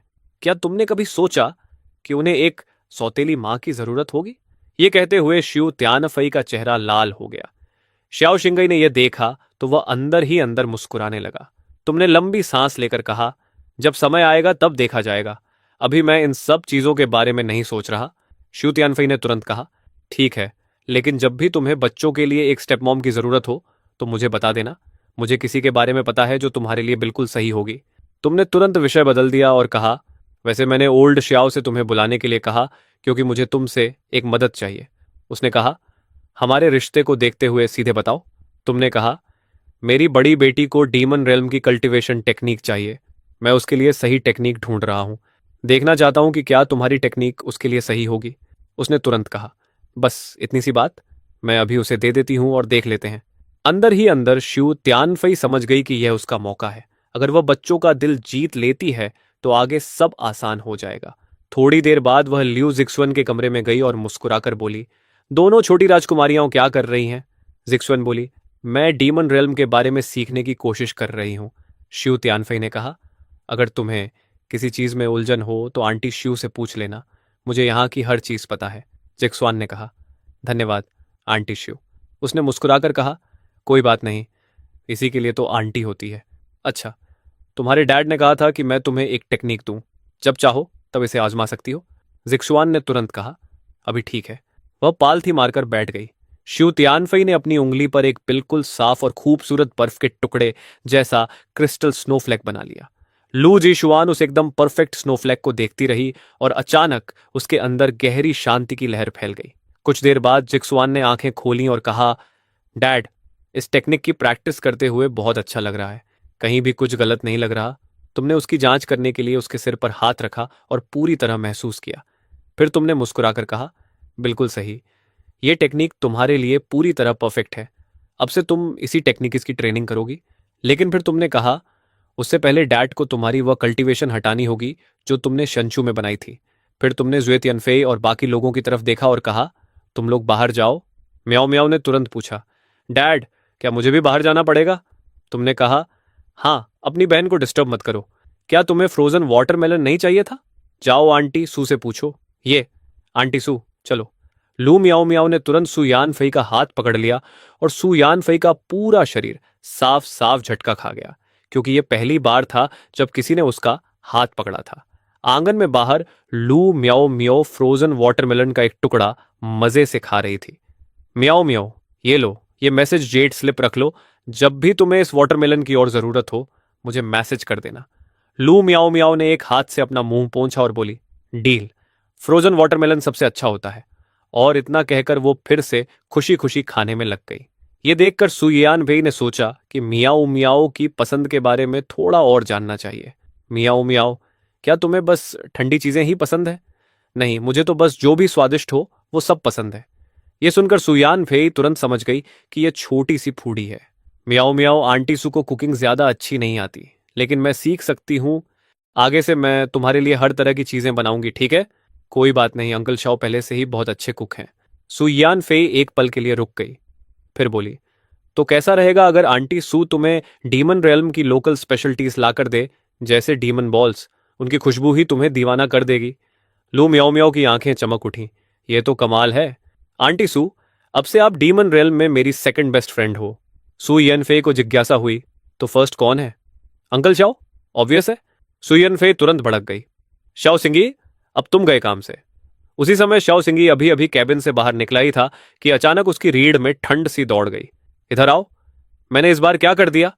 सो येयान फाई ने शाओ शिंगई को पकड़कर स्टोन पैविलियन तक खींच लिया और साइड में जाकर उसका पूरा व्यवहार बर्फ जैसा ठंडा हो गया। मुझे तुमसे एक सवाल पूछना है, क्या तुम्हें उस औरत के बारे में सब कुछ पता है? शाओ शिंगई का चेहरा झटके से हिल गया। क्या तुम एक बार नॉर्मल इंसान की तरह मुझसे बात कर सकती हो? मैं इतने समय से तुम्हारे लिए अच्छी बातें ही कह रहा हूं। हाँ हाँ, जब देखूंगी तब मानूंगी। ठीक है ठीक है, भलाई का जमाना ही नहीं रहा। बोलो क्या जानना है? समय बर्बाद मत करो, जो कुछ जानते हो सब बताओ। कुछ देर बाद श्याओ शिंगई ने जो कुछ भी उसे पता था सब बता दिया। सब सुनने के बाद सुयान फई पूरी तरह हैरान रह गई। रुकिए, वो औरत सच में इतनी बेवकूफ है? हाँ, उस समय मुझे भी बिल्कुल यही लगा था। सुयान फाई तुरंत संभल गई। नहीं नहीं, मुझे उसे बेवकूफ नहीं कहना चाहिए। अगर उसने अपने पास जो था उसकी कद्र की होती तो मुझे जिंदगी में कभी यह मौका ही नहीं मिलता। वैसे भी चिंगेन को मैं जितना जानती हूं उसके वापस जाने का कोई सवाल ही नहीं है। इसलिए तुम्हें बस थोड़ी सी मेहनत करनी है और उसके दिल में जगह बनाने की संभावना काफी अच्छी है। जानते हो क्या, मुझे अब तुम थोड़े पसंद आने लगे हो, इसलिए आज तुम्हें छोड़ देती हूँ। श्याओ शिंगई आधे घंटे तक चुपचाप बैठा रहा। इसी बीच तुमने अपनी बड़ी बेटी की कल्टीवेशन बेस को डीमन रेल्म के स्टैंडर्ड्स के अनुसार बदल दिया और उसे एक पूरा मेजर रेल्म ब्रेक थ्रू करने में मदद भी की। फिर तुम उसे लेकर गार्डन में आ गए। जब तुमने देखा कि सुई यन फे और लू मियाओ मियाओ सच में साथ में मजे कर रही हैं, तो तुम एक पल के लिए खो गए। तुम दोनों जल्दी क्लोज हो गए। सुई यन फे हंस पड़ी। वो क्यूट भी है और स्मार्ट भी। मुझे कैसे पसंद नहीं आएगी? मियाओ मियाओ, चलो अपने डैड को बताओ कि डीमन रेल्म में तुम्हारा नंबर वन बेस्ट फ्रेंड कौन है। आंटी सू। तुम और तुम्हारी बड़ी बेटी ने एक दूसरे की तरफ देखा। सुयान फाई तो कमाल की खिलाड़ी निकली, लेकिन उसी समय तुम्हारे स्पेशल स्टोरेज में रखा मैसेज जेड स्लिप अचानक बज करने लगा। तुमने उसे निकाला तो पता चला कि शंचू से तुम्हारा पुराना दोस्त ओल्ड ही मैसेज भेज रहा है। मैं अब शांचू में नहीं रह सकता, क्या मैं डीमन रियलम में तुम्हारे पास आ सकता हूँ? ओल्ड ही क्या हुआ? तुम्हारे जाने के बाद सबको पता चल गया कि तुम डीमन रियल्म के सबसे बड़े राइवल्स में से एक हो, और मेरे तुम्हारे साथ रिश्ते की वजह से पूरा सेक्ट हमें लगभग एक ही समझता है। अब लोग कह रहे हैं कि मैंने सेक्ट से गद्दारी की है, कि मैंने डीमन रियल्म के लोगों को अंदर लाया। वैसे भी वो लोग तुम्हारी पीठ पीछे ही बातें करते हैं। चूंकि तुमने फैसला कर ही लिया है, तो सीधे उस बॉर्डर पर आ जाओ जहां सियांचू और डीमन रियल्म मिलते हैं। फिर मुझे मैसेज करना, मैं खुद तुम्हें लेने आऊंगा। ठीक है। ओ हाँ, बताना भूल गया, तुम्हारी ex sister in law Liu Yuni भी मेरे साथ आने की जिद कर रही है। तुमने मना नहीं किया, क्योंकि वो एक्स सिस्टर इन लॉ हमेशा तुम्हारे और बच्चों के लिए अच्छी रही थी। मैसेज खत्म होने तक दोनों बेटियां तुम्हारे पास दौड़कर आ चुकी थीं और तुरंत पूछने लगीं, क्या ग्रैंडपा ही और आंटी फिर से आ रहे हैं? तुमने सिर हिलाया और दोनों बेटियां खुशी से झूम उठीं। लेकिन जब सू यान फेई ने यह खबर सुनी तो उसकी आंखें धीरे धीरे सिकुड़ गईं। अच्छा, तो अब मैं देखूंगी कि उस औरत की छोटी बहन में कितना दम है। उसी समय कहीं एक ग्रैंड हॉल में सिस्टर, क्या आप बच्चों के लिए कोई संदेश देना चाहेंगे? लियो रुयन ने आंखें बंद कर ली। लंबी चुप्पी के बाद बोली, उनसे कहना कि उनकी माँ की भी अपनी जिंदगी है। उनसे कहना कि मुझसे नफरत मत करें और अपना ख्याल रखना। जल्दी वापस आ जाना। वहां जितना ज्यादा रुकोगे उतना खतरा बढ़ेगा। लियो यूनी ये सब सुनकर पूरी तरह टूट गई और बिना कुछ कहे मुड़कर चली गई। अगले दिन दोनों शांचू और डीमन रेलम की सीमा पर पहुंच गए। ओल्ड ही ने जेट स्लिप निकाला और मैसेज भेजा, हम बाउंड्री पर पहुंच गए हैं, तुम कहां हो? ज्यादा देर नहीं हुई थी कि सीमा पार करते ही उनके सामने अचानक एक आकृति प्रकट हुई। तुम तुरंत आगे बढ़े। ओल्ड ही ने तुम्हारे कंधे पर थपकी दी। पहली बार यहां आए हो मोयू, हमें सुरक्षित रखना। चिंता मत करो, डीमन रियल में कोई तुम्हें छू भी नहीं सकता। चलो मेरे पीछे आओ, बच्चे पहले से तुम्हारा इंतजार कर रहे हैं। थोड़ी देर बाद तुम सबको कोर्टयार्ड में ले आए।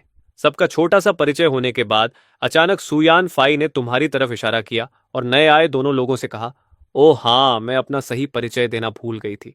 मैं अभी भी एक्टिवली इन्हें परस्यू कर रही हूं। जैसे ही ये शब्द गिरे, कमरे का जो माहौल अभी गर्म और सहज हो रहा था वो तुरंत अजीब सा हो गया। तुमने सुयान फाई को बेबस नजरों से देखा। हाँ, लगता है चिंगेन यहां भी काफी पॉपुलर है। ओल्डे खुद को रोक नहीं पाया और सुहियान फाई को ध्यान से देखने लगा। रुको, ये औरत बिल्कुल उस डीमन रेल्म की पावर हाउस जैसी क्यों दिख रही है जिसे उस दिन शांचू के कल्टीवेटर्स ने घेर लिया था? और तुम समझ गए कि यह बातचीत यहीं खत्म करनी होगी। तुम सब लंबा सफर करके आए हो, जरूर थक गए होंगे। पहले सबको आराम करने देते हैं। लेकिन सुयान फेई ने देखा कि तुमने जानबूझकर बात को वहीं खत्म कर दिया और वो तुरंत खुश नहीं हुई। फिर उसने चुपचाप अपनी नजर लियू यूने की तरफ घुमाई, लेकिन देखा कि लियू यूने भी पहले से ही उसे देख रही थी और इस तरह दोनों एक दूसरे को खामोशी से नापने लगीं, जैसे बिना बोले ही एक गहरी टक्कर चल रही हो। करीब 2.5 मिनट बाद ओल्ड ही ने जल्दी से तुम्हारा हाथ पकड़ा और तुम्हें पीछे वाले गार्डन में खींच ले गया। अरे चिंगन, क्या तुम और रुयान सच में हमेशा के लिए खत्म हो गए हो? अगर तुम्हें जरूरत हो तो मैं तुम दोनों के बीच पैचअप कराने के लिए जो भी कर सकता हूं करूंगा। आखिर सबसे पहले तुम दोनों की मुलाकात मैंने ही करवाई थी। जरूरत नहीं, जाने दो। अच्छा, अगर ऐसा ही है तो मैं यहीं हमेशा के लिए रहने वाला हूं। सच कहूं तो इस बूढ़े आदमी को बस एल्केमी का अध्ययन करना पसंद है। बाहर की दुनिया में मुझे किसी और चीज से फर्क नहीं पड़ता, बस यहां मेरे लिए एक सही एल्केमी रूम बनवा दो, वही काफी है। और सबसे बड़ी बात, मुझे तुम्हारे दोनों बच्चे बहुत पसंद हैं। मैं उन्हें स्वस्थ तरीके से बड़ा होते देखना चाहता हूं। इतना कहते ही होंग की आंखों में हल्की सी उदासी चमक गई, क्योंकि तुम्हें पहले से पता था कि ही होंग की भी कभी एक बेटी थी, लेकिन वो बहुत छोटी उम्र में ही मर गई थी। ठीक है, मैं किसी को कहकर तुम्हारे लिए एल्केमी रूम बनवा देता हूं। जैसे ही तुम डीमन डोमेन में सेटल हो जाओगे मैं सब कुछ अरेंज करवा दूंगा। ही होंग हल्का सा हंस पड़ा। मैं तुमसे मुफ्त में फायदा नहीं उठा सकता। जब भी तुम्हें एल्केमी की जरूरत हो बस मुझे बुला लेना, मैं फ्री में कर दूंगा। तुम मजाक में बोले, ठीक है, तुमने खुद कहा है, मैं इस फ्री लेबर का पूरा फायदा उठाऊंगा। थोड़ी देर बाद जब तुम हॉलवे में पहुंचे तो सामने लियू यूनई मिल गई, जो अभी अभी तुम्हारी बड़ी बेटी के कमरे से बाहर आई थी। ब्रदर इन लॉ, क्या मैं आपसे अकेले में बात कर सकती हूँ? तुमने एक पल सोचा और फिर मान गए, इसलिए तुम दोनों गार्डन की तरफ चल पड़े। लेकिन सुयान फाई ने यह सब देख लिया। उसने श्याओ शिंगई की तरफ मुड़कर कहा, उसकी बहन तो पहले ही उससे डिवोर्स ले चुकी है, फिर भी वो उसे ब्रदर इन लॉ क्यों बुला रही है और उससे अकेले में बात क्यों कर रही है? क्या उसे नहीं पता कि एक मर्द और औरत का अकेले रहना ठीक नहीं होता? इसमें इतनी बड़ी बात क्या है? वो 1000 साल से उसे ब्रदर इन लॉ कहती आई है, ये एक दिन में कैसे बदल जाएगा? आखिर तुम किसका पक्ष ले रहे हो? श्याओ शिंगई के माथे पर ठंडा पसीना आ गया। मैं जो कहने जा रहा हूं वो तुम्हें पसंद नहीं आएगा, छोड़ो, मैं चुप ही रहता हूं। उधर पीछे वाले गार्डन में अपनी पूर्व sister in law Liu Yuni को देखते ही तुम्हें अंदाजा हो गया था कि वो क्या कहना चाहती है। अगले ही पल लियू यूनी अचानक तुम्हारे सामने 90 डिग्री झुक गई। ब्रदर इन लॉ, मैं अपनी बहन की तरफ से आपसे माफी मांग रही हूं। तुमने गहरी सांस ली। तुम्हें पता था कि वो दिल की अच्छी है। उठो, इसमें तुम्हारी कोई गलती नहीं है। मैंने उसे बचपन से बड़ा होते देखा है, इसलिए मुझे सबसे ज्यादा पता है कि उसे ताकत पाने की कितनी चाह है। लेकिन मैंने कभी नहीं सोचा था कि बात इतनी खराब हो जाएगी। बस अब रहने दो, बात यहां तक आ चुकी है, अब वापस लौटना संभव नहीं है। लियू यूनी ने और ज्यादा सिर झुका लिया। अगर और कुछ नहीं है तो चलो वापस चलते हैं। ब्रदर इन लॉ, मैं जोंगरान और अपने छोटे भाई की तरफ से भी आपसे माफी मांगना चाहती हूँ। तुम वहीं खड़े खड़े चुप हो गए। मन में सोचा, ये लड़की क्या माफी मांगने के लिए ही पैदा हुई है क्या? फिर तुम मुस्कुरा दिए। अच्छा, माफी मांगना चाहती हो ना, तो कम से कम थोड़ी सिंसेरिटी तो दिखाओ। लियू यूनी शर्मा गई। तो आपको मेरी माफी स्वीकार करने के लिए मुझे क्या करना होगा? फिर तुमने कहा, तो अब से यहीं रहो और वापस मत जाओ। क्या ऐसा कर सकती हो? तुम बस मजाक कर रहे थे, लेकिन ये सुनते ही लियू यूं नहीं बोली, मैं पहले वापस जाकर ठीक से विदा कहकर आ सकती हूं। तुम मन ही मन बोले, अरे यार, ठीक है, अब मैं मजाक नहीं कर रहा, मैं तुम्हारी माफी स्वीकार करता हूं, अब खुश? मुझे तो समझ ही नहीं आता तुम्हें क्या कहूं। लियू यूनई थोड़ी निराश सी दिखी। ये देखकर तुम मुड़े और कोर्टयार्ड की तरफ वापस चल पड़े। वहां पहुंचकर तुमने देखा कि ही होंग अपने हाथ में पकड़े डिवाइन वेपन को बड़े ध्यान से घूर रहा था। तुम्हें देखते ही होंग जल्दी से बोला, ये तुम्हारा पियरलेस डिवाइन वेपन आखिर तुम्हें कहाँ मिला? इस स्तर की एल्केमी स्किल और इस ग्रेड की धातु मैंने कभी नहीं देखी। ये सच में नेक्स्ट लेवल है, और जिसने भी ये ट्रेजर बनाया है उसकी एल्केमी लेवल तुमसे भी कहीं ज्यादा है। अगर तुम्हें दिलचस्पी हो तो मैं उसे तुम्हें सिखाने के लिए बुला सकता हूं। ही होंग तुरंत उत्साहित हो गया। सच में? ऐसा पावर हाउस मुझे अपने पास सीखने देगा? अगर वो नहीं मानेगा तो मैं उसे पीट कर मना लूंगा, इसकी चिंता मत करो। पीट कर मनवाओगे? ये तो थोड़ा अजीब लग रहा है। और अगर मैं गलत नहीं हूं तो जिसने ये ट्रेजर बनाया है वो ग्रेट एम्परर रेल्म के पीक पर है। क्या तुम सच में उसे हरा सकते हो? तभी श्याओ चिंगई हंस पड़ा। ब्रदर हे, बस उस पर भरोसा रखो। डीमन डोमेन में कोई उसकी बात नहीं टालता, वरना पिटाई होती है। ये सुनते ही होंग और लियू यूनी दोनों चौंक गए। हाँ हाँ, बढ़िया है, ऐसे में मैं ट्यान्यू वॉल्ट जाकर कुछ अच्छे मटेरियल्स ले आता हूँ। फिर तुमने लियू यूनी की तरफ इशारा करते हुए कहा, वैसे तुम लोगों में जो ग्रेट एम्परर रेल्म में नहीं पहुंचे हो, मेरे साथ आओ। वहां एक जगह है जो तुम्हारे फिजिक को क्लींस कर सकती है, ताकि बाद में ग्रेट एम्पर रियलम में ब्रेक थ्रू करना आसान हो जाए। फिर तुमने श्याओ चिंगई से कहा, ओल्ड श्याओ, तुम्हारे पास वांग डुआनशान का ट्रांसमिशन मार्क है ना? उसे यहां आने को कहो, मुझे उससे एक और एल्केमी रूम बनवाना है और बाद में वो एल्केमी में भी मदद करेगा। श्याओ चिंगई ने तुरंत सिर हिलाया। फिर तुम चारों को लेकर वहां से निकल गए। इसके बाद श्याओ चिंगई ने ट्रांसमिशन जैड स्लिप निकाला। हेलो वांग डुआनशान, हाँ मैं ही हूं फिर से। अगर तुम हो तो बाय। रुको रुको, बाय का क्या मतलब? इस बार मैं तुम्हें नहीं बुला रहा, तो फिर कौन बुला रहा है? जाहिर है वही आदमी। अभी तुरंत यहां आ जाओ, उसे एल्केमी में तुम्हारी मदद चाहिए और यहां एक एल्केमी रूम भी बनवाना है। तुम फिर से मुझे बेवकूफ बनाने की कोशिश कर रहे हो। पिछली बार भी तुमने कहा था कि वो वापस आ गया है और मुझे बुलाकर अपने लिए वेपन फोर्ज करवा लिया था। क्या मैं फिर से फंस जाऊंगा? इस बार सच में आया है। मैं कसम खाता हूं, अगर मैं झूठ बोल रहा हूं तो मैं तुम्हारा पोता। हाँ हाँ हाँ, तुम पहले भी एक बार मेरे पोते बन चुके हो। श्याओ चिंगी थोड़ी देर चुप रहा, फिर बोला, अगर विश्वास नहीं है तो शुई तियान फई से पूछ लो, वो मेरे पास ही खड़ा है। तभी शुई तियान फई की आवाज आई, हाँ वो सच में वापस आ गया है। ओ, तो तुम और श्याओ चिंगी अब ज्यादा चालाक हो गए हो। इस बार उसकी आवाज की नकल भी नहीं कर रहे, अब शुई टियनफेई की आवाज कॉपी कर रहे हो? आवाज तो काफी असली लग रही है, लेकिन मैं फिर भी नहीं आ रहा। हाँ हाँ, अगर हिम्मत है तो आकर मुझे पीट लो। अगले ही पल उसने ट्रांसमिशन काट दिया। उसी समय डीमन डोमेन के पूर्वी बैरन लैंड्स के ऊपर आकाश में तुम खड़े थे। सामने के परिचित दृश्य को देखकर तुम्हारे चेहरे पर हल्की मुस्कान आ गई, क्योंकि यही वो जगह थी जहां से तुमने डीमन डोमेन में सबसे ताकतवर बनने की शुरुआत की थी। और वही जक्सन ब्लैक नाइट जो एक ही पल में ग्रेट एम्परर लेवल के एक्सपर्ट को मार सकता था, तुम्हें यहीं मिला था। फिर तुमने गंभीर नजरों से उन चारों को देखा और कहा, मेरे पास ही रहना। जब हम और अंदर जाएंगे तो मेरी एनर्जी शील्ड से बाहर मत जाना, वरना बची हुई डेमोनिक फ्लेम्स और लाशों की ऊर्जा तुम्हें चीर कर रख देगी। फिर तुमने सिर्फ लियो जिक्सवान की तरफ मुड़कर कहा, जिक्सवान, अपनी छोटी बहन का ध्यान रखना, उसे इधर उधर भागने मत देना। यह सुनते ही मियाओ मियाओ जल्दी से बोली, चिंता मत करो सिस, मैं अच्छे से बिहेव करूंगी। इन चारों में से केवल सन मिंगजी ही सच में समझता था कि ट्यान्यू डीमन कैवर्न कितना भयानक स्थान है। वहां कितने ही ग्रेट एम्परर गिर चुके थे, यहां तक कि पीक एक्सपर्ट्स भी कई मारे जा चुके थे। इसके बाद तुम चारों को लेकर रोशनी की एक लकीर बन गए और सीधा नीचे की ओर गिरते हुए उड़ गए। ऊपर से देखने वालों ने कहा, ये लोग क्या कर रहे हैं? ये तो सीधे स्काईफॉल डीमन केव के दिल में उड़ते जा रहे हैं। लगता है इन्हें मरने का शौक है। जब तुम उस विशाल गड्ढे में घुसे तो जरा भी धीमे नहीं हुए, बल्कि और तेज हो गए और पलक झपकते ही लगभग 3 मील की गहराई तक पहुंच गए। यही जगह ठीक है। तुमने हाथ हिलाया और तुरंत तुम्हारे चारों ओर लगभग 10 झांग के दायरे में एक विशाल लाइट शील्ड फैल गया। तुम लोग यहीं अपने शरीर को टेम्पर करो, मैं और अंदर जाकर कुछ मटेरियल्स लेकर आता हूं। इस शील्ड से बाहर मत निकलना, और अगर आसपास कोई दिखाई दे तो उसे इग्नोर करना। कोई ताकतवर इंसान तुम्हें नुकसान नहीं पहुंचा सकता। मियाओ मियाओ ने कहा, ठीक है डैड, मैं आपका इंतजार करूंगी। इतना कहकर तुम और गहराई में उड़ गए।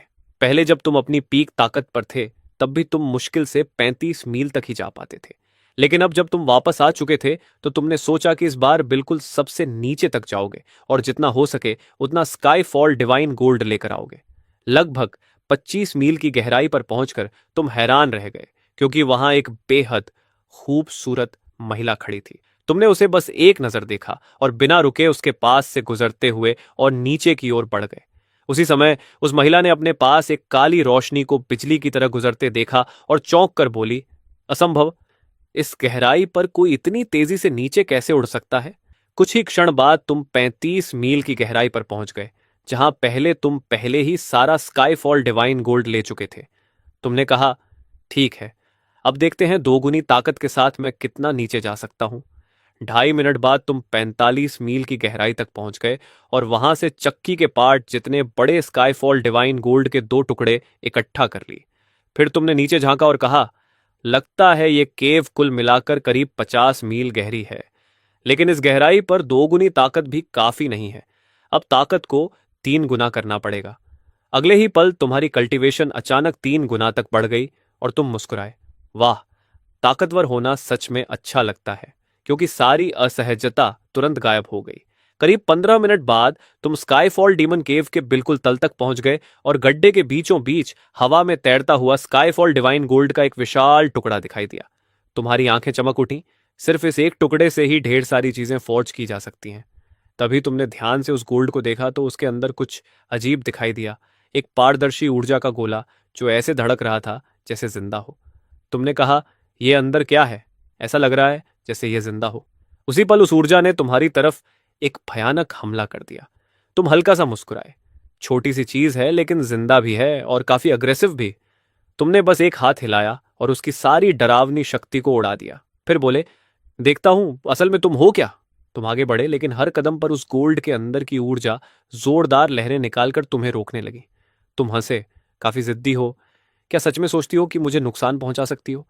जब तुम आखिर उस गोल्ड तक पहुंचे और अपनी डार्क पावर उससे छुआई तो उसके अंदर की ऊर्जा अचानक शांत हो गई। तुमने महसूस किया कि यह चीज जक्सियन ब्लैक फ्लेम से डर रही है। पहले भी जब तुम स्काईफॉल डिवाइन गोल्ड लेते थे तो उसी फ्लेम से उसकी ऊर्जा को दबा देते थे, लेकिन फिर भी तुम्हें समझ नहीं आया कि यह चीज आखिर है क्या। इसलिए तुमने सोचा इसे साथ ले जाना ही बेहतर होगा, शायद कोई और पहचान सके। इसी दौरान केव के 3 मील अंदर जहां तुम्हारी शील्ड थी, वहां 25 मील वाली वही महिला दूर से उस लाइट शील्ड को उत्सुकता से देख रही थी और सोच रही थी, ये क्या है? इतने कम कल्टीवेशन वाले लोग इसके अंदर जिंदा कैसे हैं? अचानक उसकी नजर लियू यूनई पर टिक गई और वो बोली, रुको, इस लड़की के पास इनेट फॉर्मेशन फिजिक है। मेरी पूरी राइटियस टैलेंट में भी ऐसा कुछ नहीं है। अगर इतनी प्रतिभा है तो ये मेरी डिसाइपल बनेगी। आखिरकार मुझे अपना सक्सेसर मिल गया। लेकिन जैसे ही वो लियू यूनी के पास जाने लगी, उसकी आंखें अचानक ठंडी हो गईं, क्योंकि उसने महसूस किया कि लियू यूनई से इमॉर्टल रूइंस की स्पिरिचुअल एनर्जी निकल रही है। तभी लियू यूनई ने भी आंखें खोलकर उसकी तरफ देखा और पूछा, क्या आपको मुझसे कुछ काम है? तभी लाल कपड़ों वाली महिला का रवैया तुरंत बदल गया और उसने कहा, माफ करना, मैंने इमॉर्टल रेल्म की ऊर्जा महसूस की, इसलिए थोड़ा गुस्सा आ गया। असल में मैंने तुम्हारा इनेट फॉर्मेशन फिजिक देखा और मैं तुम्हें अपनी डिसिप्लिन बनाना चाहती हूँ। क्या तुम मुझसे मेरी सारी फॉर्मेशन टेक्निक्स सीखना चाहोगी? ये कहते हुए उसने अपनी शक्तिशाली राइटियस कल्टीवेशन ऑरा भी दिखा दी। लियू यूनई पूरी तरह चौंक गई, क्योंकि मॉर्टल रूइंस में उसने जितने भी फॉर्मेशन मास्टर्स देखे थे, उनमें से कोई भी इस महिला जितना शक्तिशाली नहीं था। लियू यूनई के मन में लालच भी जाग गया और उसने पूछा, आप सच में मुझे अपनी डिसाइपल बनाना चाहती हैं? महिला बोली, हाँ, लेकिन पहले तुम्हें अपनी मौजूदा कल्टीवेशन खत्म करनी होगी और डीमन रियल्म की टेक्निक्स अपनानी होंगी। ये सुनते ही लियू यूनी का चेहरा उतर गया। तभी लियू जिक्शुआन जोर से बोली, आंटी, अभी जवाब मत देना, पहले डैड के लौटने का इंतजार करते हैं। लियू यूनी को यह बात ठीक लगी और उसने कहा, सीनियर, क्या हम मेरे ब्रदर इन लॉ के लौटने तक इंतजार कर सकते हैं? लाल कपड़ों वाली महिला ने पूछा, वो कब लौटेगा और क्या ये शील्ड तुमने बनाई है? लियू यूनई ने जवाब दिया, वो थोड़ी देर के लिए बाहर गए हैं और जल्दी ही लौट आएंगे और ये शील्ड मेरे ब्रदर इन लॉ ने बनाई है। यह सुनकर वह महिला हैरान रह गई, क्योंकि उसने इससे पहले इतनी अजीब फॉर्मेशन कभी नहीं देखी थी। उसका नाम लुओ दनहोंग था और वह डीमन रियल्म की सबसे शक्तिशाली फॉर्मेशन मास्टर मानी जाती थी। जिज्ञासा में उसने हाथ बढ़ाकर उस शील्ड को छू लिया, लेकिन अगले ही पल एक भयानक हमला उसकी तरफ टूट पड़ा। लू दानहोंग ने तुरंत अपनी सबसे मजबूत डिफेंसिव फॉर्मेशन खड़ी कर दी, लेकिन जब वह दबाव उससे टकराया तो जैसे पूरी दुनिया अंधेरी पड़ गई और लू दानहोंग को तुरंत पछतावा हुआ, क्योंकि वह मुश्किल से खुद को संभाल पा रही थी। तभी अचानक उसके पीछे एक आकृति प्रकट हुई और तुमने शांत आवाज में पूछा, हुआंग हाओ से तुम्हारा क्या संबंध है? डीमन रियलम का सबसे बड़ा फॉर्मेशन मास्टर वही है। क्या तुम उसकी डिसिप्लिन हो? लू दानहोंग हाँफते हुए बोली, मैं उसकी डिसाइपल नहीं हूं, वो मेरा जूनियर ब्रदर है। जैसे ही उसने ये कहा, उसके ऊपर का दबाव तुरंत गायब हो गया। तुमने शांत स्वर में कहा, चूंकि तुम उसकी सीनियर सिस्टर हो और मैंने तुम में कोई दुश्मनी महसूस नहीं की, इसलिए मैं तुम्हें छोड़ रहा हूं। लू दानहोंग ने राहत की सांस ली, लेकिन जब उसने ऊपर देखकर तुम्हें ध्यान से देखा तो उसका चेहरा बदल गया और उसने पहचान लिया कि यही वही आदमी है जो 25 मील की गहराई पर उसके पास से बिजली की तरह निकल गया था। तुम अपनी बड़ी बेटी के पास गए, उससे पूरी बात सुनी और फिर लियू यूनी की तरफ देखकर बोले, अगर तुम उसे अपना मास्टर बनाना चाहती हो तो तुम्हें अपनी कल्चरेशन खत्म करने की जरूरत नहीं पड़ेगी, मैं उसे ठीक कर सकता हूं। लियू यूनी थोड़ा असहज होकर बोली कि वह सच में यहां रहना चाहती है, लेकिन हमेशा के लिए रुक भी नहीं सकती। तुमने तुरंत समझ लिया कि उसके मन में असली चिंता क्या है। तुमने कहा, अगर तुम अपनी बहन और भाई की वजह से हिचक रही हो तो उनकी चिंता मत करो। तुम्हारी बहन को तो बस ताकत चाहिए। उसे कह देना कि तुम यहां और मजबूत बनना चाहती हो, वो खुद ही मान जाएगी। और तुम्हारे भाई की तो बात ही छोड़ दो। सच कहें तो तुम्हारे मन में थोड़ा सा स्वार्थ भी था। अगर वह यहां रुकती तो वह बच्चों का ख्याल और अच्छे से रख सकती थी। लियू यूनई ने थोड़ी देर सोचा और बोली, मैं इस बारे में सोचूंगी, अभी वापस जाने की कोई जल्दी नहीं है। उधर लू दानहोंग सिर झुकाए खड़ी थी और खुद को थोड़ा बेबस महसूस कर रही थी। मुझे ही डिसिप्लिन्स भर्ती करने चाहिए, लेकिन यहां तो मुझसे कोई पूछ ही नहीं रहा। जब उसने सिर उठाया तो देखा कि तुम उसके सामने खड़े हो। तुमने कहा, हम डीमन टूम सिटी जा रहे हैं, तुम भी चल रही हो? लुओ दनहोंग ने तुरंत सिर हिला दिया। फिर तुमने पूछा, वैसे तुम्हारी फॉर्मेशन स्किल्स तो उस बूढ़े हुआंग हाओ से भी कहीं बेहतर हैं, फिर उसने कभी तुम्हारा जिक्र क्यों नहीं किया? लुओ दनहोंग बोली, तुम तो मेरे जूनियर ब्रदर को जानते ही हो, उसे हमेशा सबके ध्यान का केंद्र बनना पसंद है। उसे डर था कि मैं डीमन रियलम की सबसे बड़ी फॉर्मेशन मास्टर का उसका खिताब छीन लूंगी, इसलिए उसने कभी किसी को मेरे बारे में नहीं बताया। मुझे भी बस फॉर्मेशंस का अध्ययन करना पसंद है, नाम या शोहरत से मुझे कोई मतलब नहीं। ये सुनकर तुम कुछ पल के लिए चुप रह गए और मन ही मन सोचा कि वह बूढ़ा हुआंग हाओ तो तुम्हारी सोच से भी ज्यादा बेशर्म निकला। करीब आधे घंटे बाद तुम डीमन टॉम सिटी के छोटे कोर्टयार्ड में लौट आए। वहां वांग डुआनशान को देखकर तुम मुस्कुराए और बोले, ओल्ड वांग, तुम सच में आ गए। हाँ हाँ, यकीन नहीं होता कि तुम सच में वापस आ गए हो। अच्छा हुआ शुई तियानफई ने मुझे मैसेज कर दिया था, नहीं तो सब गड़बड़ हो जाती। मैंने इस बूढ़े श्याओ को कहा था कि तुम वापस आ गए हो, लेकिन यह मानने को तैयार ही नहीं था। वांग डुआनशान मासूम सा चेहरा बनाकर बोला, तुम्हें पता नहीं ये ओल्ड श्याओ मुझे कितनी बार बेवकूफ बना चुका है, इसलिए मैं जोखिम नहीं ले सकता था। तुम हल्का सा हंस पड़े। तभी ल्यू मियाओ मियाओ आगे आई और पूछने लगी, डैड ये कौन है? तुमने कहा, ये वांग डुआनसन है, तुम्हारे डैड के पुराने दोस्त, इन्हें जो चाहे बुला सकती हो। अगले ही पल लू मियाओ मियाओ जोर से बोली, हेलो ग्रैंडपा वांग। यह सुनकर तुम भीतर तक सिहर गए और वांग डुआनसन भी एकदम जड़ हो गया। उसने पूछा, ये तुम्हारी बेटियां हैं? लियू जी शुआन ने भी तुरंत उसे ग्रैंडपा कहकर पुकारा। ये दो शब्द उसके दिल पर सीधा असर कर गए और वांग डुआनशान पूरी तरह पिघल गया। वह हंसते हुए बोला, अरे तुम दोनों, ग्रैंडपा वांग को तो पता ही नहीं था कि तुम लोग हो। मैं कोई खास तोहफा भी नहीं लाया। चलो ऐसा करते हैं, ये मेरी दो सबसे अच्छी 10वीं ग्रेड स्वॉर्ड्स हैं, इन्हें ग्रैंडपा की तरफ से वेलकम गिफ्ट समझ लो। तुम्हारी बेटियां थोड़ी झिझकी तो तुमने कहा, चिंता मत करो, ले लो। फिर तुम मुस्कुराकर बोले, एक एक काफी नहीं है, अच्छी चीजें ज्यादा हों तो बेहतर है। आखिर ग्रैंडपा यूं ही नहीं कहा गया था, लियू यूनई और सन मिंजी के लिए भी दो और चाहिए। वांग डुआनसन हंसते हुए बोला, हाँ हाँ जितना चाहिए ले लो, ग्रैंडपा के पास और कुछ नहीं, बस हथियार ही हथियार हैं। दोनों लड़कियों ने कहा, धन्यवाद ग्रैंडपा वांग। वांग डुआनशान खुशी से चमक उठा। यह सब देखकर शाओ चिंगे और शुए तियानफेई दोनों दंग रह गए, क्योंकि यह कंजूस बूढ़ा आज इतना उदार कैसे हो गया था। जब बेटियों ने हथियार रख दिए तो तुम हे होंग के पास गए और बोले, ओल्ड वांग, मैंने तुम्हें यहां इसलिए बुलाया है कि तुम्हें किसी से मिलवाऊं। ये हे होंग है, इमॉर्टल रूइंस से मेरे पुराने दोस्त। तुम दोनों पहले मिल चुके हो, है ना? वांग डुआन शान तुरंत गंभीर हो गया। हाँ, थोड़ी मुलाकात हुई थी, ये वेपन फोर्जिंग में काफी अच्छे हैं। तुमने कहा, बिल्कुल, मैंने तुम्हें इसलिए बुलाया है कि तुम कुछ ट्रेजर्स फोर्ज करने में मेरी मदद करो और इन्हें भी कुछ ट्रिक्स सिखाओ। वांग डुआनसन ने तुरंत हामी भर दी, लेकिन अगले ही पल उसे कुछ याद आया और उसने पूछा, रुको, तुम हथियार फोर्ज कर रहे हो? इस बार कोई बहुत ही दुर्लभ मटेरियल मिला है क्या? एक फौजर होने के नाते उसे रेयर मटेरियल्स के साथ काम करना बहुत पसंद था। तुमने कहा, इस बार काफी मिला है। यह कहते हुए तुमने सारा स्काई फॉल डिवाइन गोल्ड बाहर निकाल दिया। वंग द्वनशन की आंखें चमक उठी और वह बोला, इसके बाद तो मैं सिर्फ दुनिया का सबसे अच्छा फोर्जर नहीं रहूंगा, इतिहास का सबसे महान बन जाऊंगा, फिर कोई भी मुझ तक नहीं पहुंच पाएगा। तुमने सिर हिलाकर कहा, हमेशा की तरह पहले यह पता करो कि इससे कितने ट्रेजर्स बन सकते हैं, उनके प्लान्स बनाओ, फिर मैं चुनूंगा। इतना कहकर तुम लियू यूनई और लू दानहोंग के पास गए और बोले, तुम दोनों अपने मामले खुद तय कर लो। अगर तुम लंबे समय तक यहां रुकने का फैसला करती हो तो अपनी कल्टीवेशन बदलवाने के लिए मेरे पास आ जाना।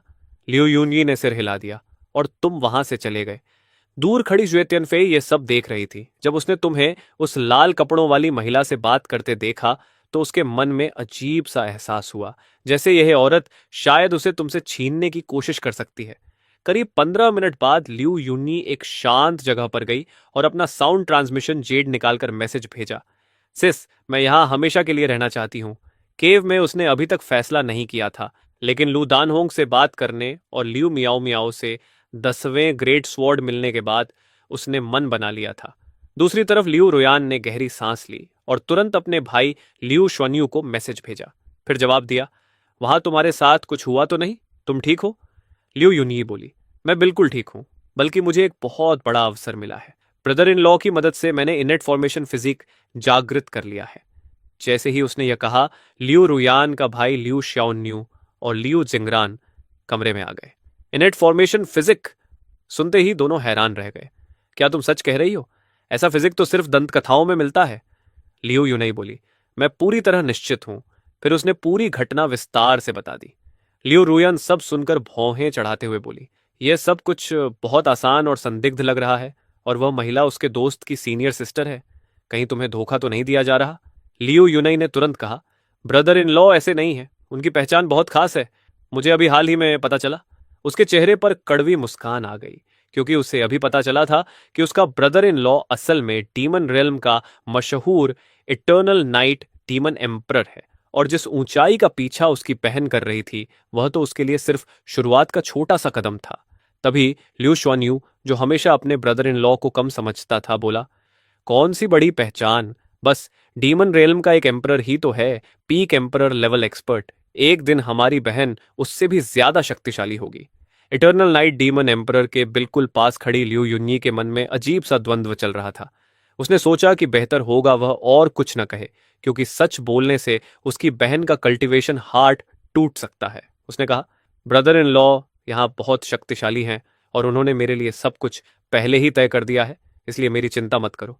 लिu शुआन्यू का सिर सुन्न हो गया और वह बोला, सेकंड सिस्टर, क्या उस आदमी ने तुम्हारा ब्रेन वॉश कर दिया है? तुम उसकी इतनी रक्षा क्यों कर रही हो?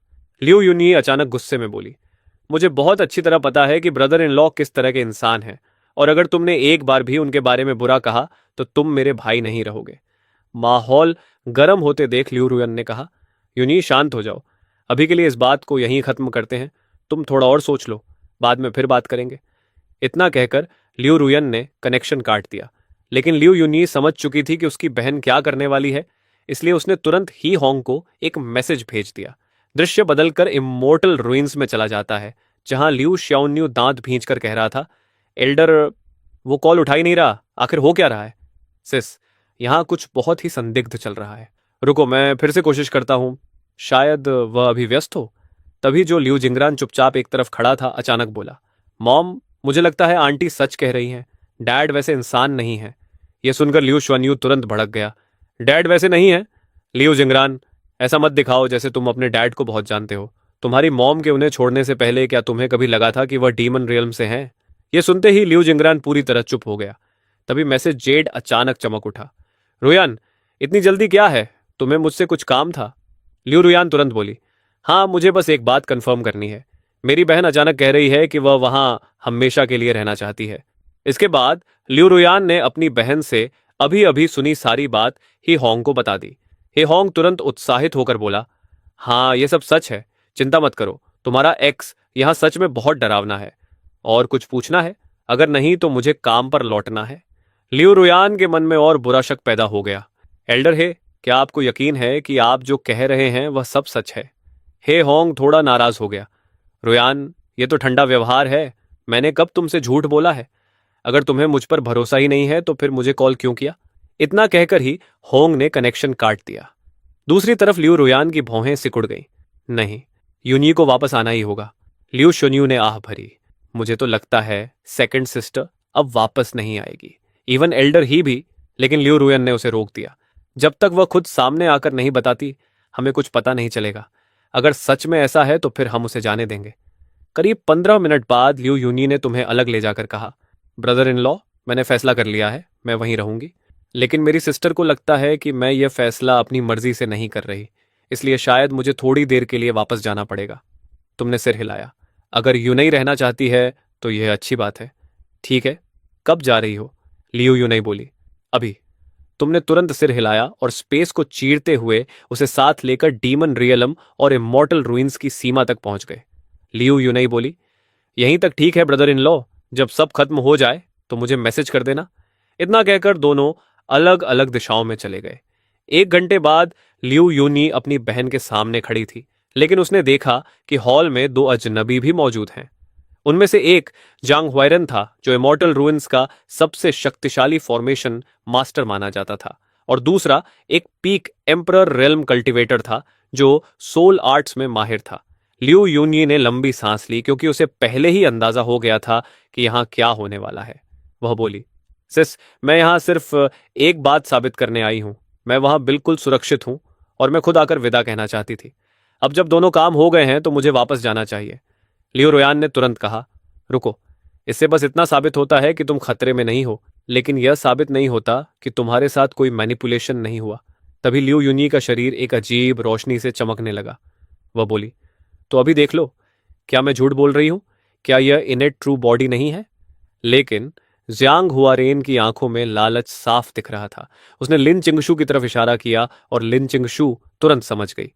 वह आगे बढ़ी और बोली, ठीक है, मान लेते हैं कि तुम्हें धोखा नहीं दिया गया, लेकिन फॉर्मेशन सीखने के लिए तुम्हें डीमन रियल्म जाने की क्या जरूरत है? मैं तुम्हें मिलवाती हूं। यह हैं जांग ह्वायरन, इमॉर्टल रुइंस के सबसे महान फॉर्मेशन मास्टर। जांग ह्वायरन घमंड से बोला, डीमन रियल्म का सबसे बड़ा फॉर्मेशन मास्टर? उसे मेरे सामने आने दो, मैं उसे एक कीड़े की तरह कुचल दूंगा। यह सुनकर लिu यूनी के अंदर गुस्से की लहर उठ गई। उसने कहा, सीनियर, मैंने आपकी सबसे बेहतरीन फॉर्मेशन देखी है और डीमन रियलम वाले के सामने उसकी तुलना ही नहीं हो सकती। अगर इससे आपको बुरा लगे तो मैं माफी चाहती हूं। जियांग हुआरेन मुश्किल से खुद को संभाल पाया और बोला, ठीक है, मैं तुम्हारे स्तर तक नहीं गिरूंगा, लेकिन बाद में रोते हुए मेरे पास मत आना। लिन चिंगशू ने देखा कि बात बिगड़ रही है, इसलिए उसने तुरंत तरीका बदल दिया। वह बोली, अगर तुम अब भी अपने फैसले पर अड़ी हो तो कम से कम अपनी सिस्टर को सुकून दे दो। ये फेलो डाओइस्ट तुम्हारी सोल रीडिंग कर लेंगे, क्या कहती हो? लियू यूनई को छुपाने जैसा कुछ नहीं था, इसलिए उसने तुरंत सिर हिला दिया। ठीक है। वह बूढ़ा कल्टीवेटर आगे आया, उसकी उंगली पर सुनहरी रोशनी की किरण चमकी और उसने उसे सीधे लियू यूनी के मन में भेज दिया। कुछ क्षण बाद उसने चुपचाप लिन चिंगसुए को कहा, फेलो दाओइस्ट लिन, इसकी सोल बिल्कुल सामान्य है। लिन चिंगसुए की भौं तुरंत सिकुड़ गई। थोड़ी देर चुप रहने के बाद उसने आंखें संकरी कर लीं और बोली, फेलो डाविस्ट जिया, जैसा मैंने कहा था वैसा ही करो। मैंने कंफर्म कर लिया है, इसकी सोल पर एक खास सीक्रेट टेक्निक से छेड़छाड़ की गई है। उसी क्षण लियू यूनई सब समझ गई कि लिन चिंगशू ने उसके खिलाफ जाल बिछाया है। लिन चिंगशू तुरंत बोली, देखा, मैंने कहा था ना कि मामला इतना आसान नहीं है। रोयान, हम तुम्हारी बहन को डीमन रियलम वापस नहीं जाने दे सकते। लियू रोयान गहरी सोच में पड़ गई और बोली, यूनई, मुझे भी लग रहा था कि तुम्हारे साथ कुछ ठीक नहीं है। कुछ समय इमॉर्टल रूइंस में ही रहो, ठीक है? यह सुनकर लियू युन्नी का दिल टूट गया। उसने कहा, सिस, आपने भी मुझ पर भरोसा नहीं किया। लिन चिंगशुए तुरंत बीच में बोली, एक्सक्यूज मी, क्या अपनी बहन से ऐसे बात की जाती है? वह यह सब तुम्हारे भले के लिए कर रही है। बस, फिर क्या था? लियू युनई का सब्र टूट गया। वह गुस्से में बोली, लिन चिंगशु, अब बस भी करो। मेरी सिस्टर के डिवोर्स में तुम्हारा ही हाथ था और अब तुम हमारे बीच फूट डालने की कोशिश कर रही हो। तुम्हारा असली मकसद क्या है? लिन चिंगशु का चेहरा तुरंत काला पड़ गया। वह बोली, रोयान, अपनी बहन को देखो, डीमन रियल में कुछ ही दिन हुई है और इसकी सोल पहले ही कंट्रोल हो चुकी है। अगर तुमने इसे वापस जाने दिया तो तुम्हें पछताना पड़ेगा। लियू यूनी पूरी तरह भड़क गई और बोली, लिन चिंगशुए, तुम्हें हिम्मत कैसे हुई यह कहने की कि मेरी सोल कंट्रोल हो गई है? तुम्हारे पूरे परिवार की सोल कंट्रोल हो। लियो रोयान पूरी तरह स्तब्ध रह गई, क्योंकि उसने अपनी छोटी बहन को पहले कभी ऐसे नहीं देखा था। उसने कहा, यूनई, क्या तुम्हें पता है तुम अभी क्या कर रही हो? लियो यूनई ने दृढ़ आवाज में कहा, मुझे बिल्कुल पता है। शायद मेरी जिंदगी में पहली बार मैं इतनी साफ सोच रही हूं। इतना कहकर उसने वह तलवार निकाल ली जो मियाओ मियाओ ने उसे दी थी। उसने कहा, अब मुझे समझ में आता है कि उस समय ब्रदर इन लॉ कैसा महसूस करते होंगे। फिर उसने तलवार सीधी लिन चिंगशु की तरफ तान दी और बोली, खुशकिस्मत हो कि मेरे पास ब्रदर इन लॉ जैसी ताकत नहीं है, क्योंकि अगर होती तो आज तुम्हारा आखिरी दिन होता।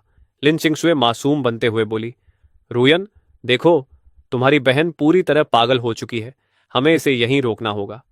लियो रोयान ने अपनी बदली हुई बहन को देखा और एक बार फिर लिन चिंगशु की बातों पर भरोसा कर लिया। उसने सख्त आवाज में कहा, हथियार नीचे रख दो, नहीं तो जो होगा उसके लिए मुझे दोष मत देना। यह शब्द सुनकर लियू यूनई पूरी तरह टूट गई।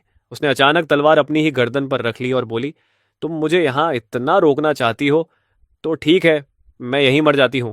लियू रोयान का चेहरा तुरंत सफेद पड़ गया, क्योंकि उसने कभी नहीं सोचा था कि उसकी बहन इतनी दूर तक चली जाएगी। वो कुछ करना चाहती थी, लेकिन उसे पता था कि उसकी बहन सेंट किंग रियलम की कल्टीवेटर है और उसके हाथ में वह बेहद शक्तिशाली टियर 10 स्वॉर्ड भी है। उसके हाथ की जरा सी हरकत और सब कुछ खत्म हो जाता। लियू रोयान घबराकर बोली, यूनई, प्लीज शांत हो जाओ, हम बैठकर बात कर सकते हैं। लियू यूनई ने ठंडे स्वर में जवाब दिया, अब बात करने के लिए कुछ बचा ही नहीं है। मेरी जिंदगी मेरी है, उसका फैसला भी मैं ही करूंगी। तभी लियू श्वान्यू, जो शुरू से ही दूसरी बहन के जाने के खिलाफ था, अचानक आगे बढ़ा और बोला, बिग सिस, रुक जाओ। मैं सेकंड सिस को सबसे ज्यादा जानता हूं। मुझे पता है वह कैसी है। मैं भी चाहता हूं कि वह यहीं रहे, लेकिन इस तरह नहीं, हमारे परिवार को तोड़कर नहीं। लियो रुयान की भावनाएं पूरी तरह उलझ चुकी थीं। कुछ देर चुप रहने के बाद उसने गहरी सांस ली और कहा, ठीक है, जाओ। जाने से पहले लियू यूनई ने आखिरी बार अपनी बहन और भाई की तरफ देखा और बोली, इस बार मैं वापस नहीं आऊंगी। अगर तुम अभी भी मुझे अपनी बहन मानते हो तो मुझ पर भरोसा करो, लिन चिंगशु पर भरोसा मत करना। फिर उसने लिन चिंगशु की तरफ ठंडी और सख्त नजरों से देखा, अपना ध्यान रखना, जिस दिन मैं तुमसे ज्यादा ताकतवर बन जाऊंगी उस दिन मैं तुम्हारे पीछे आऊंगी। इतना कहकर लियू यूनई ने एक टेलीपोर्टेशन फॉर्मेशन बना दी और पलक झपकते ही गायब हो गई। लिन चिंगशु तुरंत जियांग हुआइरेन की तरफ मुड़ी और बोली, फॉर्मेशन तोड़ो और उसके पीछे जाओ। लेकिन लियू रुयान ने सख्त आवाज में कहा, उसने अपना फैसला कर लिया है, उसे जाने दो। लिन चिंगशुए ने देखा कि लियू रुयान पूरी तरह गंभीर है, इसलिए वह पीछे हट गई। बाद में लियू रुयन ने लिन चिंगशुए को वहीं रोक लिया और पूछा, मास्टर, क्या वह सोल रीडिंग नकली थी? लिन चिंगशुए कुछ देर सिर झुकाकर चुप रही, फिर ऊपर देखकर बोली, रोयान, अगर तुम्हें पहले से जवाब पता है तो मुझसे पूछ क्यों रही हो? लियू रोयान ने धीरे से सांस ली और पूछा, आपने ऐसा क्यों किया? लिन चिंगशुए बोली, लियू यूनी ने इन्नेट ट्रू बॉडी जागृत कर ली है। ऐसी प्रतिभा अगर हमारी तरफ रहे तो हमारे पूरे प्लान को कितना फायदा होगा तुम्हें अंदाजा है? क्या तुम्हें यह दिखाई नहीं देता? लियू रोयान अचानक फट पड़ी, वह मेरी बहन है, कोई औजार नहीं। लिन चिंगशु ठंडी आवाज में बोली, रोयान, तुम अभी भी बहुत ज्यादा भावुक हो। मैंने तुम्हें पहले भी कहा है, अगर तुम्हें असली ताकत चाहिए तो हर भावनात्मक कमजोरी को काटना पड़ेगा। दोनों के बीच का माहौल तुरंत बर्फ जैसा ठंडा हो गया। लिन चिंगजुए बोली, ठीक है, जो चाहो करो, लेकिन खुद से पूछो, क्या अपनी बहन को वहां जाने देना सच में उसके लिए अच्छा है? तुम और मैं दोनों जानते हैं कि चाहे इटर्नल नाइट डीमन एम्परर खुद उसकी मदद करे, फिर भी उसकी कल्टीवेशन को बदलना लगभग नामुमकिन है। आखिर में वह डीमन रियल में मर ही जाएगी। लियू रुयान ने ठंडे स्वर में जवाब दिया, वह मरने से तो बेहतर है, और सबसे ज्यादा गुस्सा मुझे इस बात का है कि तुमने जो किया उसके बारे में मुझे पहले बताया भी नहीं। अगर दोबारा ऐसा किया तो फिर मुझे दोष मत देना। लिन चिंगशु की भौहें सिकुड़ गईं। अब यह मुझे धमकी दे रही है, लगता है खुद को बहुत बड़ा समझने लगी है। उधर डीमन रेल्म और इमॉर्टल रूइंस की सीमा पर लियू यूनही ने तुम्हें देखते ही राहत की सांस ली। ब्रदर इन लॉ, क्या आप सच में मेरी कल्टीवेशन बदल सकते हैं? तुम मुस्कुराए, क्या मैंने कभी तुमसे झूठ बोला है? अभी कर देता हूं। अगले ही पल तुम उसे लेकर कोर्टयार्ड में लौट आए। वहां लू दानहोंग पहले से इंतजार कर रही थी। लियू यूनही तुरंत घुटनों के बल बैठ गई और बोली, मास्टर, कृपया मेरा प्रणाम स्वीकार कीजिए। इमॉर्टल रूइंस में जो कुछ हुआ उसके बाद उसके अंदर मजबूत बनने की आग जल रही थी। लू दानहोंग जल्दी से आगे बढ़ी और उसे उठाते हुए बोली, अरे उठो उठो। तभी उसके पीछे से एक हाथ उसके कंधे पर रखा गया और तुमने कहा, फेलो दाओइस्ट लुओ, अब यह तुम्हारी जिम्मेदारी है, इसे अच्छे से सिखाना। अगर यह अच्छा प्रदर्शन करेगी तो मैं तुम्हें अच्छा इनाम दूंगा। यह सुनते ही लू दानहोंग हल्का सा कांप गई, क्योंकि उसके दिमाग में यह किसी चेतावनी जैसा लगा। उसी समय पास खड़ा श्यूतियन फाई यह सब देख रहा था और अंदर ही अंदर गुस्से से जल रहा था। लू दानहोंग से बात खत्म करने के बाद तुम लियू यूनही को अकेले एक छोटे से ग्रोव में ले गए और बोले, मेरी वर्तमान कल्चरेशन पहले से कई गुना ज्यादा है, इसलिए ग्रैंड अर्थ रियलम से नीचे की किसी भी कल्चरेशन को आसानी से बदला जा सकता है। करीब 15 मिनट बाद तुमने सफलतापूर्वक लियू यूनही की कल्चरेशन को डीमिक एनर्जी में बदल दिया। तुमने कहा, ठीक है, अब तुम्हारी कल्टीवेशन बदल चुकी है, अब यहां आराम से रहो, और अगर कोई ऐसी परेशानी आए जिसे तुम संभाल ना सको तो सीधे मेरे पास आना। उसी क्षण लियू यूनही के मन में एक अजीब सी भावना उठी। तुमने यह महसूस किया और तुरंत गला साफ करते हुए बोले, अगर और कुछ नहीं है तो मैं चलता हूं, थोड़ा समय लो और अपनी नई स्थिति की आदत डालो। इतना कहकर तुम तुरंत वहां से निकल गए। लियू यूनही का चेहरा पूरी तरह लाल हो गया, लेकिन उसी समय उसके जेड स्लिप पर उसके छोटे भाई का मैसेज आया। थोड़ी देर हिचकने के बाद उसने कॉल उठा लिया। लियू श्योन्यू बोला, सेकंड सिस, आखिर तुमने जवाब दिया। मैं तो घबरा गया था, लगा कहीं तुमने कोई बेवकूफ़ी न कर ली हो। अपने भाई की आवाज़ सुनकर लियू यूनही के दिल में गर्माहट आ गई। उसने कहा, मैं ठीक हूँ, ब्रदर इन लॉ मुझे लेने आए थे और उन्होंने मेरी कल्टीवेशन भी बदल दी। लियू श्योन्यू हैरान रह गया। सेकंड सिस, तुम सेंट किंग रियल में हो, यह कैसे संभव है? तुम मजाक कर रही हो। लियू यूनही हंसकर बोली, मैंने कब तुमसे झूठ बोला है? तुम हमेशा से ब्रदर इन लॉ को बहुत कम समझते आए हो, तुम उन्हें बहुत कम आंकते हो, वह सच में कमाल के हैं। यह सुनकर लियू श्योन्यू पूरी तरह चुप हो गया। लियू यूनही समझ गई कि उसका भाई अभी भी पूरी तरह यकीन नहीं कर रहा। उसने कहा, लिटिल ब्रो, मुझसे वादा करो कि मैं जो बताने वाली हूं वह बिग सिस को नहीं बताओगे, तब मैं तुम्हें एक ऐसी बात बताऊंगी जिससे सब कुछ तुरंत समझ आ जाएगा। लियू श्योन्यू बोला, क्या मतलब बिग सिस को मत बताना? आखिर बात क्या है, सीधे बताओ। लियू यूनही बोली, पहले हेवनली डाओ की कसम खाओ, अगर बिग सिस को बताया तो जिस लड़की को तुम पसंद करते हो उससे तुम कभी शादी नहीं कर पाओगे। लियू श्योन्यू का मुंह खुला का खुला रह गया। सेकंड सिस, तुम पागल हो गई हो क्या? ऐसी कसम नहीं दिलाई जाती। लियू यूनही बोली, कसम खाओगे या नहीं? अगर नहीं तो मैं तुमसे कभी बात नहीं करूंगी। आखिरकार लियू श्योन्यू ने दांत भींचकर हेवनली डाओ की कसम खा ली। ठीक है, अब खुश? तब लियू यूनही हकलाते हुए बोली, ब्रदर इन लॉ वही तुम्हारे आइडल हैं, डीमन रियल्म के इटर्नल नाइट डीमन एम्परर। यह सुनते ही लियू श्योन्यू ने तुरंत मैसेज भेजा, सेकंड सिस, क्या तुम मेरा मजाक उड़ा रही हो? लियू यूनही बोली, मैंने कब तुमसे झूठ बोला है? और सोचो, क्या तुम्हें नहीं लगा कि इमॉर्टल रूइंस में जो डिवाइन सोर्ड मैंने निकाली थी वह कहां से आई थी?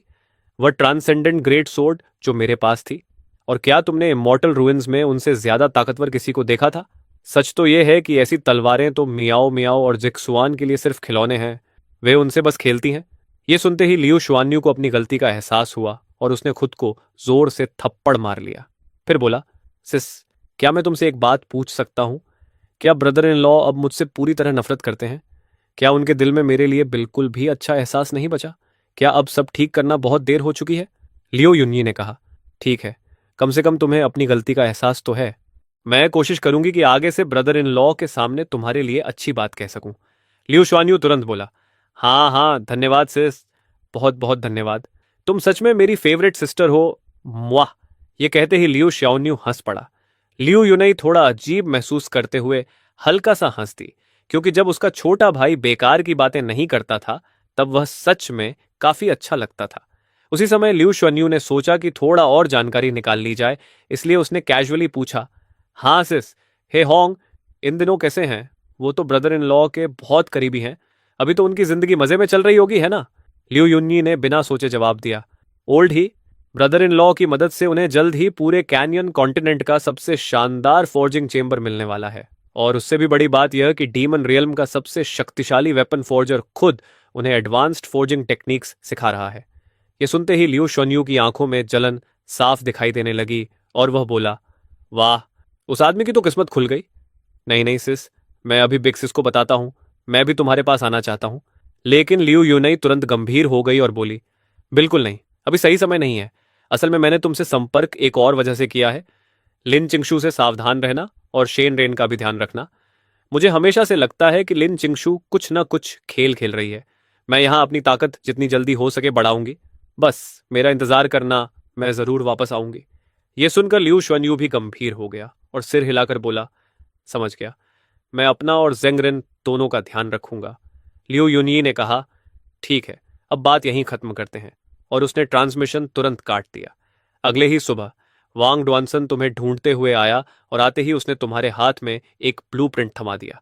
उसने कहा, जरा इसे देखो, इसमें जो डिजाइन्स हैं सब हेवनली मेट्रॉयड डिवाइन गोल्ड से फोर्ज किए जा सकते हैं। इनमें से 10 चीजें चुन लो। तुम थोड़ा चौंक गए और बोले, 10? इतने सारे? वांग डुआनसन ने हंसते हुए कहा, अगर आर्मर को छोड़ दो तो शायद कुछ और भी बना सकते हो। लेकिन तुमने तुरंत सिर हिलाते हुए कहा, आर्मर तो जरूरी है, मेरी बेटी के लिए भी एक सेट चाहिए। इसके बाद तुमने ब्लूप्रिंट लेकर ध्यान से देखना शुरू किया। सब कुछ देखने के बाद तुमने वंग दुआनशान से पूछा, अभी डीमन रेल्म में कौन से बाजारों में टाइम आर्टिफैक्ट्स मिलते हैं? मैं अपने बच्चे के लिए एक लेना चाहता हूं। असल में तुम यह जानना चाहते थे कि कहीं वांग डुआनसन के पास ऐसा आर्टिफैक्ट खुद तो नहीं है। वांग डुआनसन ने तुरंत कहा, क्या मैंने तुम्हें पहले A1 नहीं दिया था? वही टाइम आर्टिफैक्ट जिसका फ्लो रेट 1:100 था। तुम थोड़ा झेंप कर हंस दिए और बोले, जब मैं डीमन एम्परर पैलेस छोड़कर जा रहा था तब मैंने वह आर्टिफैक्ट अपने अप्रेंटिस को दे दिया था, इसलिए अभी मेरे पास नहीं है। यह सुनकर वंग द्वानशन को अचानक कुछ याद आया और वह बोला, लेकिन कुछ समय पहले मैंने मोलियो एकेडमी के लिए एक खास आर्टिफैक्ट बनाया था। उसका टाइम फ्लो रेट तो लगभग वही है जैसा मैंने तुम्हें दिया था, लेकिन सुना है कि अगर उसे एकेडमी के treasure time speed grinding flow के साथ मिलाकर इस्तेमाल किया जाए तो उसका रेट 1:300 तक पहुंच सकता है। तुमने हल्के से सिर हिलाया और कहा, समझ गया, अफसोस है, लगता है मुझे कोई और तरीका सोचना पड़ेगा। इतना कहकर तुम श्याओ चिंगई की तरफ मुड़े और बोले, ओल्ड श्याओ, मुझे याद है कि तुम अपने कुछ डिसाइपल्स को मोलियो एकेडमी में ट्रेनिंग के लिए भेजते थे। अब तक उन्होंने अच्छी प्रगति कर ली होगी। मैं सोच रहा हूं कि अपनी दोनों बेटियों को भी कुछ समय के लिए वहां भेज दूं ताकि वे अपने जैसे टैलेंटेड बच्चों के साथ रह सकें। तुम्हें क्या लगता है, यह विचार तुम्हें इसलिए आया क्योंकि पहले तुमने एक जीनियस डिसाइपल को पूरी तरह अकेलेपन में ट्रेन किया था और वह भले ही बहुत ताकतवर बन गया था, लेकिन साथ ही वह एंटी सोशल और बेहद हिंसक भी बन गया था। इसलिए तुम अपने बच्चों को उस तरह नहीं पालना चाहते थे। शाओ जिंगी ने गंभीरता से सिर हिलाया और बोला, मुझे लगता है यह बहुत अच्छा फैसला है। मोलियो एकेडमी इसके लिए सबसे सही जगह है। डीमन रेल्म के बाकी हिस्सों जितनी क्रूर और खून खराबे वाली जगह नहीं है। इसे एक तरह का सेफ स्टार्टर जोन समझ लो। तुमने कहा, ठीक है, मौका मिलने पर मुझे मोलियो एकेडमी के प्रिंसिपल से मिलवा देना। श्याओ चिंगई की आंखों में शरारती चमक आ गई और वह मुस्कुराते हुए बोला, वैसे वह बूढ़ा आज रात वापस आ रहा है, क्यों ना आज रात उसे अचानक पकड़ लें। मेरा मतलब है उससे मिलने चलते हैं। तुमने कुछ नहीं कहा, लेकिन तुम दोनों पुराने चालाक लोमड़ियों की तरह एक ही समय पर मुस्कुरा दिए। योजना तय होते ही तुमने लू दानहोंग को ढूंढा और उससे मोलियो एकेडमी तक एक टेलीपोर्टेशन अरे बनाने को कहा, ताकि भविष्य में बच्चे आसानी से घर आ जा सके। उसी शाम तुम और श्याओ चिंगई चुपचाप मोलियो एकेडमी के अंदर घुस गए। श्याओ चिंगई ने एक ट्रांसमिशन जेड स्लिप निकाला और कहा, श्याओ शू, तुम्हारा मास्टर आ गया है, आकर हमें रास्ता दिखाओ। करीब 2.5 मिनट बाद एक मिडिल एज्ड आदमी दौड़ता हुआ तुम्हारे पास आया। उसका नाम सॉन्ग शू था और वह मोलियो एकेडमी का 2 स्टार इंस्ट्रक्टर था। वह उत्साह से बोला, मास्टर, आप आखिर आ ही गए। क्या वह बूढ़ा जल्दी वापस आ गया? श्याओ चिंगई ने कहा, अभी नहीं, लेकिन ज्यादा देर नहीं लगेगी। सॉन्ग शू बोला, तो आइए। और वह तुम्हें अंदर ले जाने लगा। श्याओ चिंगई के मन में उस समय जबरदस्त उत्साह था, क्योंकि पहले जब वह अकेले आता था तो वह बूढ़ा उसकी बात नहीं मानता था, लेकिन आज वह तुम्हें साथ लाया था और उसे पूरा भरोसा था कि इस बार वह बूढ़ा जिद नहीं करेगा। सॉन्ग शू चुपचाप तुम्हें अकेडमी के अंदर ले गया, लेकिन उसी समय अकेडमी के सूट्रा डिपॉजिटरी में बैठे एक बूढ़े आदमी ने अचानक आंखें खोल दी। ये बूढ़ा कोई और नहीं बल्कि मोलियो एकेडमी का वाइस प्रिंसिपल लियू शिंगशू था। उसने तुरंत एक ट्रांसमिशन जेड स्लिप निकाला और मैसेज भेजा, डेमन एम्पर को प्रणाम। जिस आदमी को आप ढूंढ रहे थे वह यहाँ मोलियो एकेडमी में दिखाई दिया है और वह श्याओ चिंगई के साथ है। दूसरी तरफ से जवाब आया, बहुत अच्छा, तुम्हें इसका इनाम मिलेगा। यह मैसेज भेजने वाला डीमन रियलम का वर्तमान शासक लोन डीमन एम्परर था। वह इस दिन का बहुत लंबे समय से इंतजार कर रहा था। उसने धीरे से कहा, मास्टर, आप इतने निर्दयी कैसे हो सकते थे? आप बिना कुछ कहे चले गए, बस एक चिट्ठी छोड़ दी। क्या आपको पता है इन सालों में मैंने क्या सहा है? फिर उसका चेहरा अचानक ठंडा हो गया और उसने कहा, अब इंतजार करो, मेरी ताकत पहले से 10 गुना ज्यादा हो चुकी है और इस बार मैं आपको दिखाऊंगा कि मैं क्या बन चुका हूं। उधर मोलियो एकेडमी के एक कमरे में श्याओ चिंगई एक सफेद बालों वाले बूढ़े के सामने खड़ा था। वह बूढ़ा कोई और नहीं बल्कि एकेडमी का प्रिंसिपल लियू शिवे था। लियू शिवे ने ठंडी नजर से देखकर कहा, ओह, तो तुम हो श्याओ चिंगे। ये मत समझना कि सिर्फ उस आदमी को साथ लाने से मैं तुम्हारी बेवकूफी भरी मांगे मान लूंगा। श्याओ चिंगी मुस्कुराया और बोला, इस बार बात मैं नहीं करने वाला, वह करेगा। तभी तुम आगे बढ़े और शांत आवाज में बोले, प्रिंसिपल लियू, जब आप जानते हैं कि मैं कौन हूं तो मैं सीधे मुद्दे पर आता हूं। पहली बात, कल से मेरी बेटी मोलियो एकेडमी में ट्रेनिंग करेगी। दूसरी बात, जब भी जरूरत हो उसे एकेडमी के time artefact time speed grinding flow का इस्तेमाल करने की अनुमति होगी। अगर आप इन दोनों शर्तों को मान लेते हैं तो मैं आपके लिए एक काम करूंगा। यह सुनकर लियू शिवे पूरी तरह हैरान रह गया, क्योंकि उसे उम्मीद ही नहीं थी कि तुम्हारी बेटी भी है और तुम ऐसी शर्तें रखोगे। लेकिन थोड़ी देर बाद उसने सख्त आवाज में जवाब दिया, कल से? यह असंभव है। नए स्टूडेंट्स की अगली परीक्षा 3 साल बाद होगी। परीक्षा पास करो तभी यहां ट्रेनिंग मिलेगी। और दूसरी शर्त? बिल्कुल नामुमकिन, लियू शिवेई ने सख्त स्वर में कहा। टाइम स्पीड ग्राइंडिंग फ्लो हमारी एकेडमी का सबसे कीमती ट्रेजर है। इसे किसी को भी यूं ही इस्तेमाल करने नहीं दिया जा सकता। यह सुनते ही कमरे में अचानक गहरी खामोशी छा गई। श्याओ चिंगी की आंख हल्की सी फड़क गई, क्योंकि उसे यकीन ही नहीं हो रहा था कि यह बूढ़ा सच में हर किसी के साथ इतना ही सख्त रहता है। उसने मन ही मन सोचा कि ओल्ड लियू तो किसी को भी जरा सा फेस नहीं देता। लियू शिवेई ने दृढ़ आवाज में कहा, नियम तो नियम होते हैं, तुम चाहे जो भी हो, मेरा जवाब वही रहेगा। बाहर से वह पूरी आत्मविश्वास से बोल रहा था, लेकिन अंदर ही अंदर वह काफी घबरा चुका था। लेकिन उसे उम्मीद नहीं थी कि तुम अचानक शांत स्वर में कहोगे, ठीक है, अगर रास्ता बंद है तो चलो वापस चलते हैं, मेरी बेटी शायद मुझे याद कर रही होगी। यह सुनकर लियू शिवे सच में चौंक गया। उसने सोचा, इटर्नल नाइट डीमन एम्परर इतनी आसानी से पीछे हट रहा है। तभी अगले ही पल शाओ चिंगे बोल पड़ा, रुको, क्या हम सच में ऐसे ही चले जाएंगे? मुझे तो यह बिल्कुल भी अच्छा नहीं लग रहा। क्यों ना पहले इसे थोड़ा पीट लें फिर चले जाएं? तुम हल्का मुस्कुराए और बोले, अगर यह अपने नियमों की इतनी परवाह करता है तो इसे पीटने से भी कुछ नहीं बदलेगा। लेकिन मेरे पास एक और तरीका है। फिर तुमने उस भयानक ऊर्जा के गोले की तरफ देखा और कहा, जब से हम यहां आए हैं यह चीज उस टाइम स्पीड ग्राइंडिंग फ्लो को देखकर ललचा रही है। अगर मैं इसे चुपचाप छोड़ दूं तो यह अकेले इसे संभाल नहीं पाएगा, और जब ऐसा होगा शायद यह खुद मेरे पास आकर मदद मांगेगा। और अगर तब भी नहीं माना तो नियम तो सिर्फ निर्जीव चीजें हैं, इंसान को उनके साथ मरने की जरूरत नहीं होती। यह सुनते ही लियू शिवेई की नजर तुरंत उस डरावनी ऊर्जा पर टिक गई। उसके बूढ़े चेहरे की मांसपेशियां हल्की सी फड़क गईं, क्योंकि उस ऊर्जा से उसे साफ महसूस हो रहा था कि वह आस पास की हर चीज को निगल जाने की भूख रखती है। तभी श्याओ चिंगई ने जानबूझकर ऊंची आवाज में कहा, ठीक है, चलो यहां से निकलते हैं, अब और क्या इंतजार करना। यह सुनकर लियू शिवेई सच में घबरा गया और तुरंत 2 बार नकली खांसी करके बोला, रुको, तुम दोनों जरा ठहरो।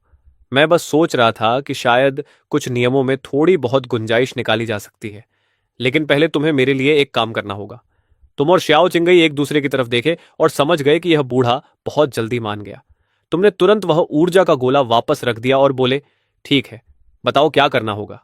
लियू शिवेई ने हाथ आगे बढ़ाया और उसकी हथेली में एक खुरदुरा गहरे रंग का प्राचीन धातु का टुकड़ा था। उसने कहा, आज रात मैं इसी चीज को लेने के लिए वापस आया हूं। मैं इसे टियनयू डीमन केव में लगभग 30 ली अंदर ले जाकर हंटिंग एमरल्ड वाइन्स से टेम्पर करवाने वाला था। फिर उसने सीधे तुम्हारी तरफ देखा और बोला, चूंकि तुम वापस आ गए हो, ये ट्रेजर तुम ले जाओ। जितना गहरा जा सको उतना अंदर जाओ और कम से कम 1 घंटे तक वहीं रहो। अगर हो सके तो तब तक रुको जब तक इसके ऊपर बने पैटर्न्स सुनहरे रंग के न हो जाए। तुमने बिना किसी झिझक के तुरंत मान लिया, क्योंकि तुम्हारी वर्तमान ताकत के लिए यह तो बच्चों का खेल था। लेकिन जैसे ही तुम उस धातु को लेने के लिए हाथ बढ़ाने लगे, लियू शिवेई ने अचानक हाथ पीछे खींच लिया और बोला, रुको, तुमने जो दूसरी शर्त पहले रखी थी उसमें एक समस्या है। उस टाइम स्पीड ग्राइंडिंग फ्लो को एक्टिवेट करने में काफी रिसोर्सेज लगते हैं। क्या तुम सच में उम्मीद करते हो कि हमारी मोलियो एकेडमी ही उसका खर्च उठाए? शाओ चिंगी यह सुनकर बिल्कुल निरुत्तर हो गया। फिर उसने कहा, क्या तुम सच में कह रहे हो कि इटर्नल नाइट डीमन एम्परर तुम्हें कुछ रिसोर्सेज भी नहीं दे सकता? तुम थोड़ा असहज होकर हंस पड़े और बोले, सच कहूं तो इस समय मेरे पास सच में इतने डीमन क्रिस्टल्स नहीं हैं। मुझे अभी पता चला कि मेरे जमा किए हुए क्रिस्टल्स पहले ही जल चुके हैं। फिर तुमने मुस्कुराकर शाओ चिंगी की तरफ देखा और कहा, ओल्ड शाओ, इतने सालों में तुमने तो काफी डीमन क्रिस्टल्स जमा कर लिए होंगे, है ना? यह सुनते ही शाओ चिंगी ने खुद को ही मुंह पर थप्पड़ मार लिया।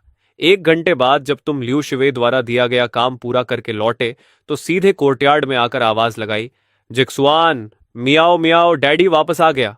तुरंत कई लोग बाहर आ गए। लियू जिक्सुआन दौड़कर तुम्हारे पास आया और पूछा, डैडी कैसा रहा?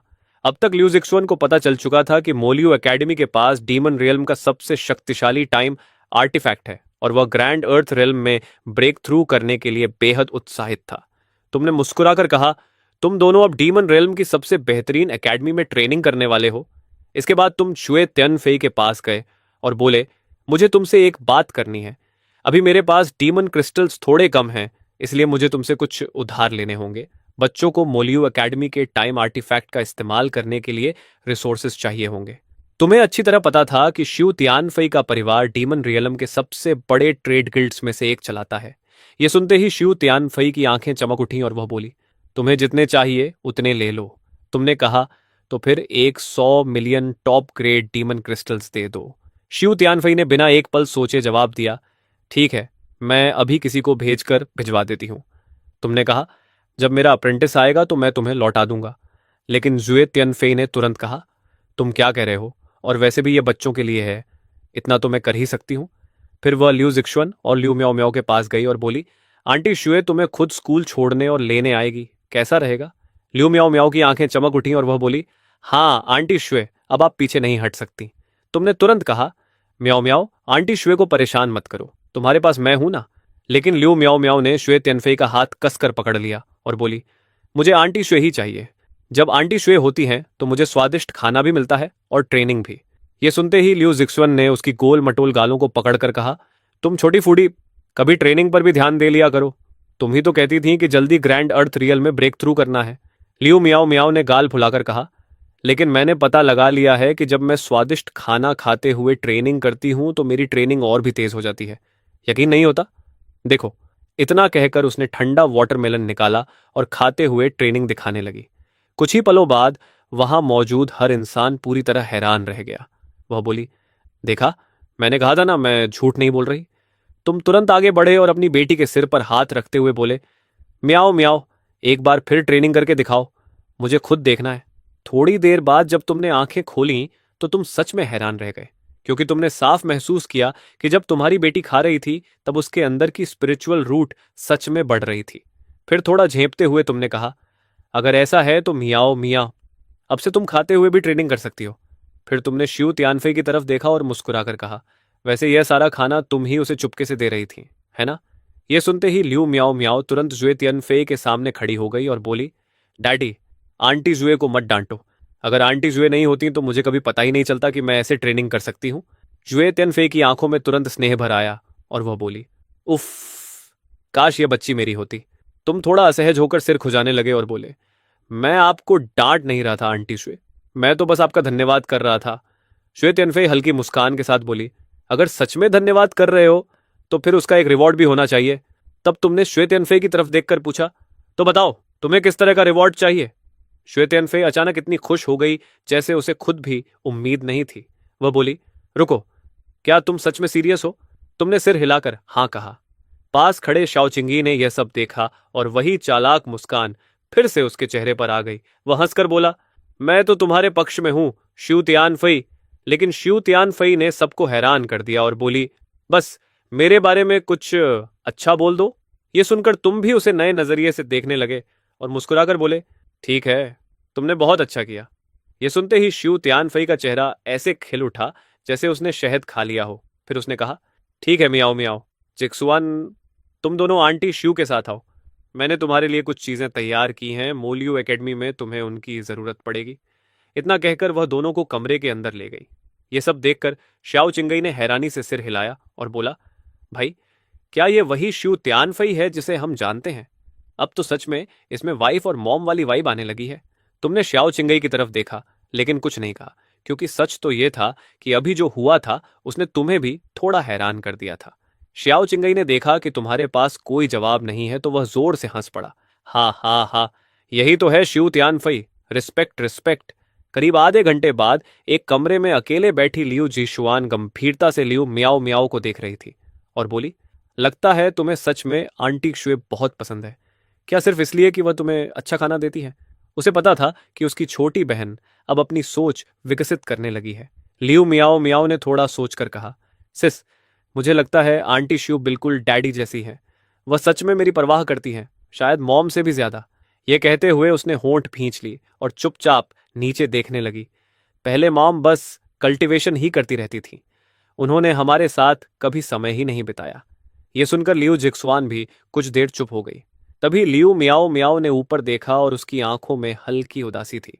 वह बोली, सिस, मैंने महसूस किया है कि जब मैं आंटी शिव के साथ होती हूं तो मुझे मॉम की याद भी कम आती है। यह सुनकर लियू जिक्सवन ने देखा कि उसकी छोटी बहन रोने वाली है तो उसने उसे कसकर गले लगा लिया और बोली, तो फिर हम आंटी शुए के साथ अच्छा रिश्ता बनाएंगे और मॉम के बारे में ज्यादा नहीं सोचेंगे। अगली सुबह जब तुम अपनी बेटियों को लेकर ल्यूमो एकेडमी जाने की तैयारी कर रहे थे, तभी तुम्हारी नजर सन मिंजी पर पड़ी और तुमने पूछा, तुम भी चल रही हो?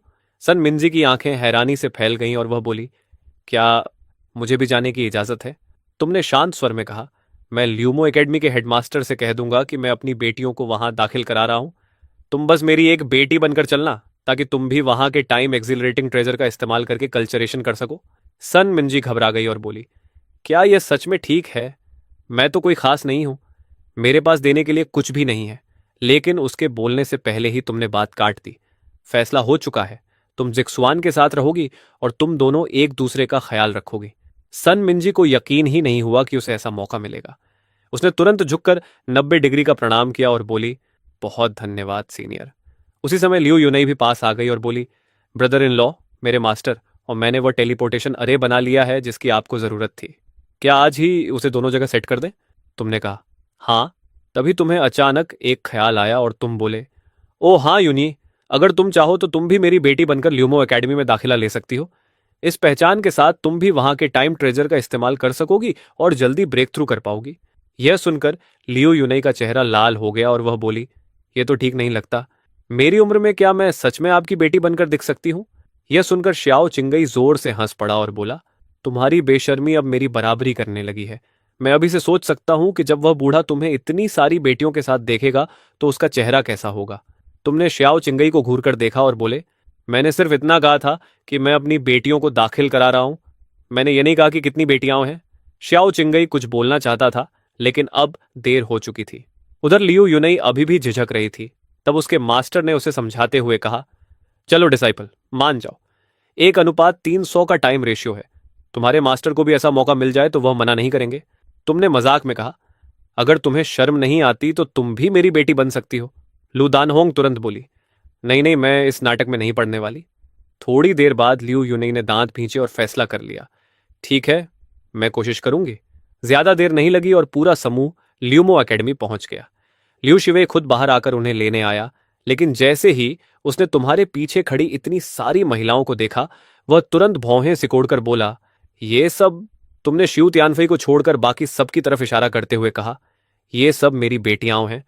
कल रात जो समझौता हुआ था उसी के अनुसार इन सबका रजिस्ट्रेशन करा दो।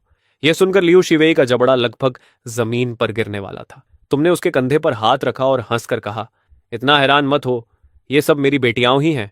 लियू शिवेई लगभग 2.5 मिनट तक चुप खड़ा रहा, फिर बोला, तुम मुझे बहुत मुश्किल में डाल रहे हो। कल रात मुझे लगा था तुम्हारी सिर्फ एक बेटी है। तुमने उसकी तरफ देखकर कहा, क्या अब तुम अपनी बात से मुकरने का सोच रहे हो? लियू शिवेई के होंठ फड़क गए, क्योंकि गलती उसकी थी और ऊपर से शाओ चिंगी भी वहीं खड़ा था। शाओ चिंगी तुरंत समझ गया कि बूढ़ा किस बात से डर रहा है और बोला, ओल्ड लियू, मुझे पता है तुम्हें अपनी रेप्यूटेशन की चिंता है, लेकिन मेरे पास एक ऐसा तरीका है जिससे सबकी समस्या हल हो सकती है। सुनना चाहोगे? लियू शिवेई तुरंत चौकन्ना हो गया। शाओ चिंगई बोला, दूसरों को परेशानी में डालना खुद परेशानी में पड़ने से बेहतर है। यह सुनते ही लियू शिवेई के दिमाग में जैसे अचानक एक रास्ता खुल गया। उसने तुरंत फैसला बदल दिया और बोला, इसमें कोई समस्या नहीं है। वाइस हेडमास्टर लियू चिंगशू के पास जाओ, वह सारी प्रक्रिया पूरी कर देगा। जैसे ही तुम लोग वहां से गए, उसने तुरंत लियू चिंगशू को मैसेज भेज दिया और सारा काम उसके सिर डाल दिया। उसका बूढ़ा चेहरा थोड़ा लाल हो गया और वह बुदबुदाया, हम कभी नहीं सोचा था कि मैं भी ऐसा करूंगा, लेकिन सच कहूं तो यह काफी अच्छा लगा। दूसरी तरफ लियू चिंगशू ने जब यह आदेश सुना तो उसका चेहरा काला पड़ गया, लेकिन जैसे ही उसने तुम्हें अपने पूरे समूह के साथ आते देखा, उसका रवैया तुरंत बदल गया और वह मुस्कुराकर बोला, आप आ गए। हेडमास्टर ने मुझे पहले ही सब बता दिया है। सच कहूं तो यह आइडिया पूरी तरह मेरा ही था। मैं अभी सब व्यवस्था कर देता हूं। थोड़ी देर बाद लियू चिंगशू ने खुशी खुशी तुम्हें 4 आइडेंटिटी टोकन्स दिए और बोला, ये सिर्फ आपकी बेटियों की पहचान के टोकन्स नहीं हैं, इनमें कई अतिरिक्त सुविधाएं भी हैं। हालांकि उनमें से ज्यादातर का इस्तेमाल करने के लिए टोकन में डीमन एसेंस रिचार्ज करना पड़ेगा। तुमने पूछा, अगर बच्चों को उस स्पेशियल ट्रेजर में कभी भी प्रवेश करना हो तो? लियू चिंगशू तुरंत बोला, मैंने चारों टोकन्स को अपग्रेड कर दिया है, अब वे कभी भी कहीं से भी उस स्पेस में प्रवेश कर सकते हैं। लियू चिंगशू ने आगे कहा, लेकिन अगर ये लोग उस टाइम ट्रेजर के अंदर लगातार रहना चाहें तो उसके लिए काफी मात्रा में डीमन विलो एसेंस लगेगा। तभी ज़ुए तियानफेई आगे बढ़ी और बोली, बताइए, अगर बच्चों को वहां जितना चाहें उतना समय रहना हो तो कितने डीमन क्रिस्टल्स लगेंगे? लू चिंगशू ने एक उंगली उठाई और बोला, हर एक के लिए 100 million top grade demon crystals. यह सुनकर सन मिंगजी तो लगभग बेहोश होने वाली थी, क्योंकि 100 million top grade demon crystals किसी पीक ग्रेट एम्परर की पूरी जिंदगी की जमा पूंजी के बराबर होते हैं। लेकिन अगले ही पल सबने देखा कि शिव तियानफई ने बिल्कुल सहज अंदाज में एक स्टोरेज रिंग निकालकर लू चिंगशू की तरफ फेंक दी और बोली, इसमें 1 बिलियन है। तुम्हारी एकेडमी को परेशानी नहीं होनी चाहिए। जो बच जाए उसे डोनेशन समझ लेना, कुछ और क्लासरूम्स बनवा लेना। यह देखकर लू जिक्सुआन और लू मियाओ मियाओ दोनों ने एक साथ पलक झपकाई और बोले, आंटी शू, आप तो बहुत अमीर हैं। उसी समय तुमने चुपचाप श्याओ चिंगई को एक ट्रांसमिशन भेजा। क्या शिव तियानफई का व्यापार सच में इतना बड़ा हो गया है? मुझे याद है पहले वह इतनी अमीर नहीं थी। अभी तो उसने 1 बिलियन ऐसे फेंक दिया जैसे कुछ हो ही नहीं। श्याओ चिंगई ने बेबस होकर जवाब दिया, पहले उसकी सारी ऊर्जा बस तुम्हारा पीछा करने में लगी रहती थी, इसलिए उसे अपने बिजनेस की परवाह ही नहीं थी। लेकिन इन 1000 सालों में जब तुम नहीं थे, उसने बस थोड़ा सा ध्यान दिया और सीधा डीमन ओवरलॉर्ड रैंकिंग्स के टॉप 10 में पहुंच गई। तभी लू चिंगशू आखिर अपने झटके से बाहर आया और मन ही मन बोला, मैं तो सोच रहा था कि ये लोग मेरे सिर मुसीबत बनकर आए हैं, लेकिन ये मुसीबत तो अलग ही लेवल की निकली। फिर वह बोला, ठीक है, मैं अभी इन चारों लेडीज के टोकन्स में डीमन विलो एसेंस पूरी तरह भर देता हूं। और उत्साह में वहां से दौड़ पड़ा। तुमने शिव तियानफई की तरफ देखा और सच में भावुक होकर कहा, तुम्हें इतना करने की जरूरत नहीं थी। शिव तियानफई के चेहरे पर एक गर्मजोशी भरी मुस्कान आ गई और वह बोली, ये तो कुछ भी नहीं है। अगर आगे कभी तुम्हें और डीमन क्रिस्टल्स चाहिए हो बस बता देना, जितने भी चाहिए मैं इंतजाम कर दूंगी। तुम्हारे मन में भावनाएं थोड़ी उलझ गईं, क्योंकि ऐसा लग रहा था कि शायद तुम इतने समय से शू तियानफई के साथ कुछ ज्यादा ही सख्त रहे थे। तभी श्याओ चिंगई की आवाज फिर तुम्हारे दिमाग में गूंजी। देखा, लोगों को पहचानने में मेरी नजर कभी गलत नहीं होती। शू तियानफई असल में बहुत अच्छी इंसान है। इस बार तुमने कोई जवाब नहीं दिया और शाओ चिंगी को महसूस हो गया कि तुम धीरे धीरे युए तियानफई के लिए नरम पड़ रहे हो। थोड़ी देर बाद लू चिंगशू वापस भागता हुआ आया और बोला, मैंने आपकी बेटियों के टोकन्स में सारे डीमन क्रिस्टल्स डाल दिए हैं। अब बस उन्हें शी शी मोयू स्पेस के अंदर जाकर टोकन पर ध्यान लगाना होगा और वे टाइम ट्रेजर का इस्तेमाल कर सकेंगी। तुम संतुष्ट होकर सिर हिलाए। फिर वह धीरे से लुजिक्सुआन और बाकी लड़कियों की तरफ झुककर बोला, अगर एकेडमी में कभी कोई ऐसी समस्या आए जिसे तुम संभाल ना सको तो सीधे मेरे पास आ जाना। आधे घंटे बाद तुम अपनी बेटियों को शी शी मोयू स्पेस में ले गए। सामने खड़ा रहस्यमयी कल्चरेशन टावर देखकर तुम काफी संतुष्ट हुए और बोले, अंदर जाकर पहले महसूस करो और कोशिश करना कि सबसे ऊपर वाली मंजिल पर जाओ। वहां कल्टीवेशन की गति सबसे तेज है। चारों ने गंभीरता से सिर हिलाया और अगले ही पल गायब हो गई। लगभग एक इंसेंस स्टिक समय बाद चारों फिर तुम्हारे सामने लौट आई। तुमने पूछा, अंदर कैसा लगा? लू जिक्सुआन और बाकी दो मुस्कुराई और बोली, कमाल का है। लेकिन लू मियाओ मियाओ ने होंठ फुलाकर कहा, डैडी, मियाओ मियाओ वहां अकेली थी। इतनी बड़ी जगह में थोड़ा अकेलापन लग रहा था। तुमने प्यार से उसके सिर पर हाथ फेरा और कहा, कोई बात नहीं, जब मियाओ मियाओ थोड़ी बड़ी हो जाएगी तब हम यहां लंबे समय के लिए कल्चरेशन करेंगे। यह सुनकर लू मियाओ मियाओ खुश हो गई। फिर तुमने लू जिक्सुआन और बाकी दोनों से कहा, अब से तुम लोग यहीं ट्रेनिंग करोगे, लेकिन टाइम ट्रेजर पर ज्यादा निर्भर मत हो जाना। सबसे अच्छा तरीका यह है कि सुबह एकेडमी की क्लासेस अटेंड करो, दोपहर में यहां कल्टीवेशन करो और शाम को टेलीपोर्ट होकर घर वापस आकर आराम करो। तीनों ने गंभीरता से सिर हिलाया और तुरंत उत्साह में फिर से टावर के अंदर चली गई। उसी शाम जब तीनों कोर्टयार्ड में वापस आईं तो अपनी खुशी रोक नहीं पा रही थी। लू जिक्सुआन उत्साह से बोली, आंटी मिंगजी, मैंने आज 3 पूरे लेवल्स ब्रेक थ्रू कर लिए। ये तो पागलपन जैसा था। लियू यूनई ने गहरी सांस लेते हुए कहा, मैंने सिर्फ एक माइनर कल्चरेशन लेवल ही नहीं तोड़ा, बल्कि वह फॉर्मेशन टेक्निक भी समझ ली जो पहले कभी समझ नहीं आई थी। सन मिंगजी भी बोली, मैंने भी 3 लेवल्स ब्रेक थ्रू कर लिए। लेकिन इसी उत्साह के बीच लियू यूनी को अचानक याद आया कि उसके छोटे भाई ने उसे ट्रांसमिशन भेजा था। इमॉर्टल रियलम के एक घर में लियू जनरेन बेचैनी से पूछ रहा था, अंकल, क्या उसने अभी तक कॉल नहीं उठाया? वह तो अपनी बहन के सामने शेख ही बघारने के लिए बेताब था।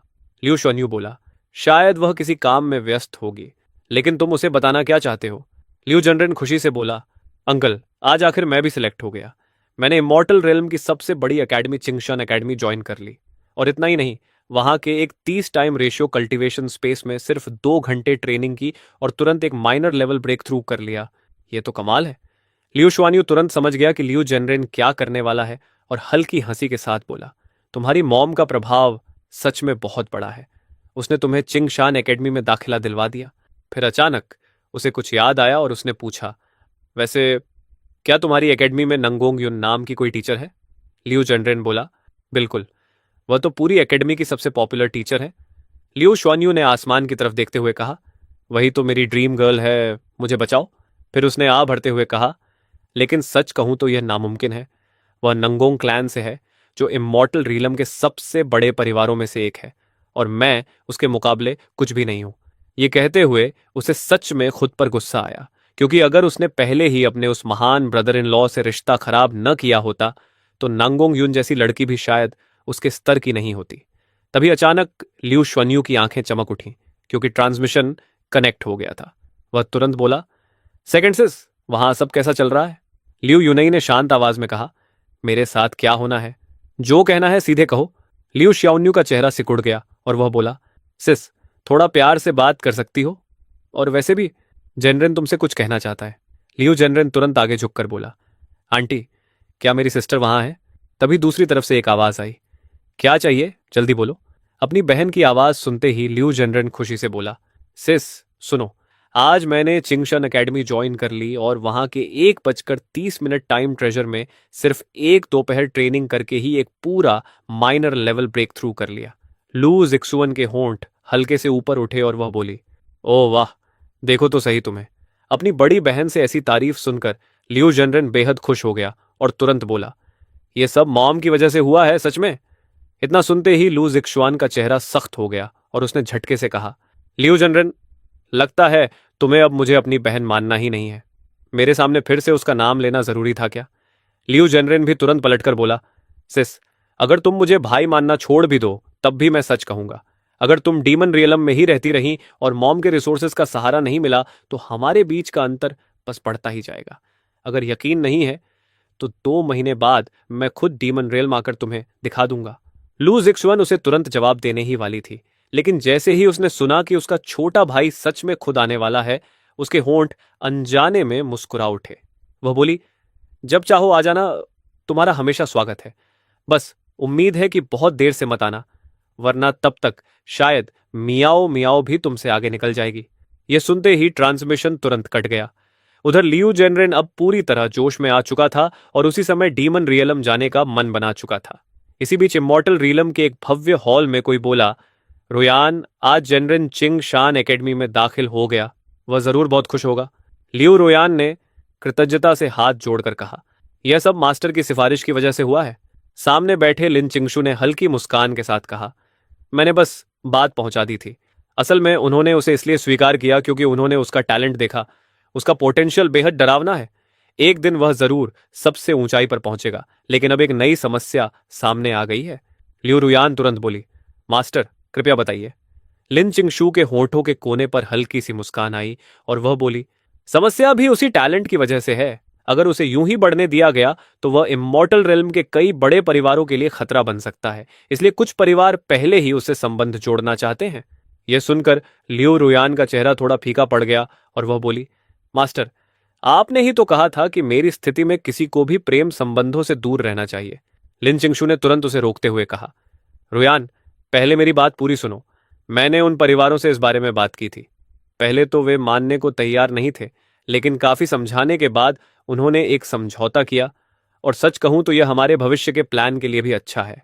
लियो रुयन ने गहरी सांस ली और पूछा, वे क्या चाहते हैं? लिन चिंगशू ने कहा, वे चाहते हैं कि तुम उनके हर क्लैन से 2 लोगों को अपने डायरेक्ट डिसाइपल्स के रूप में स्वीकार करो।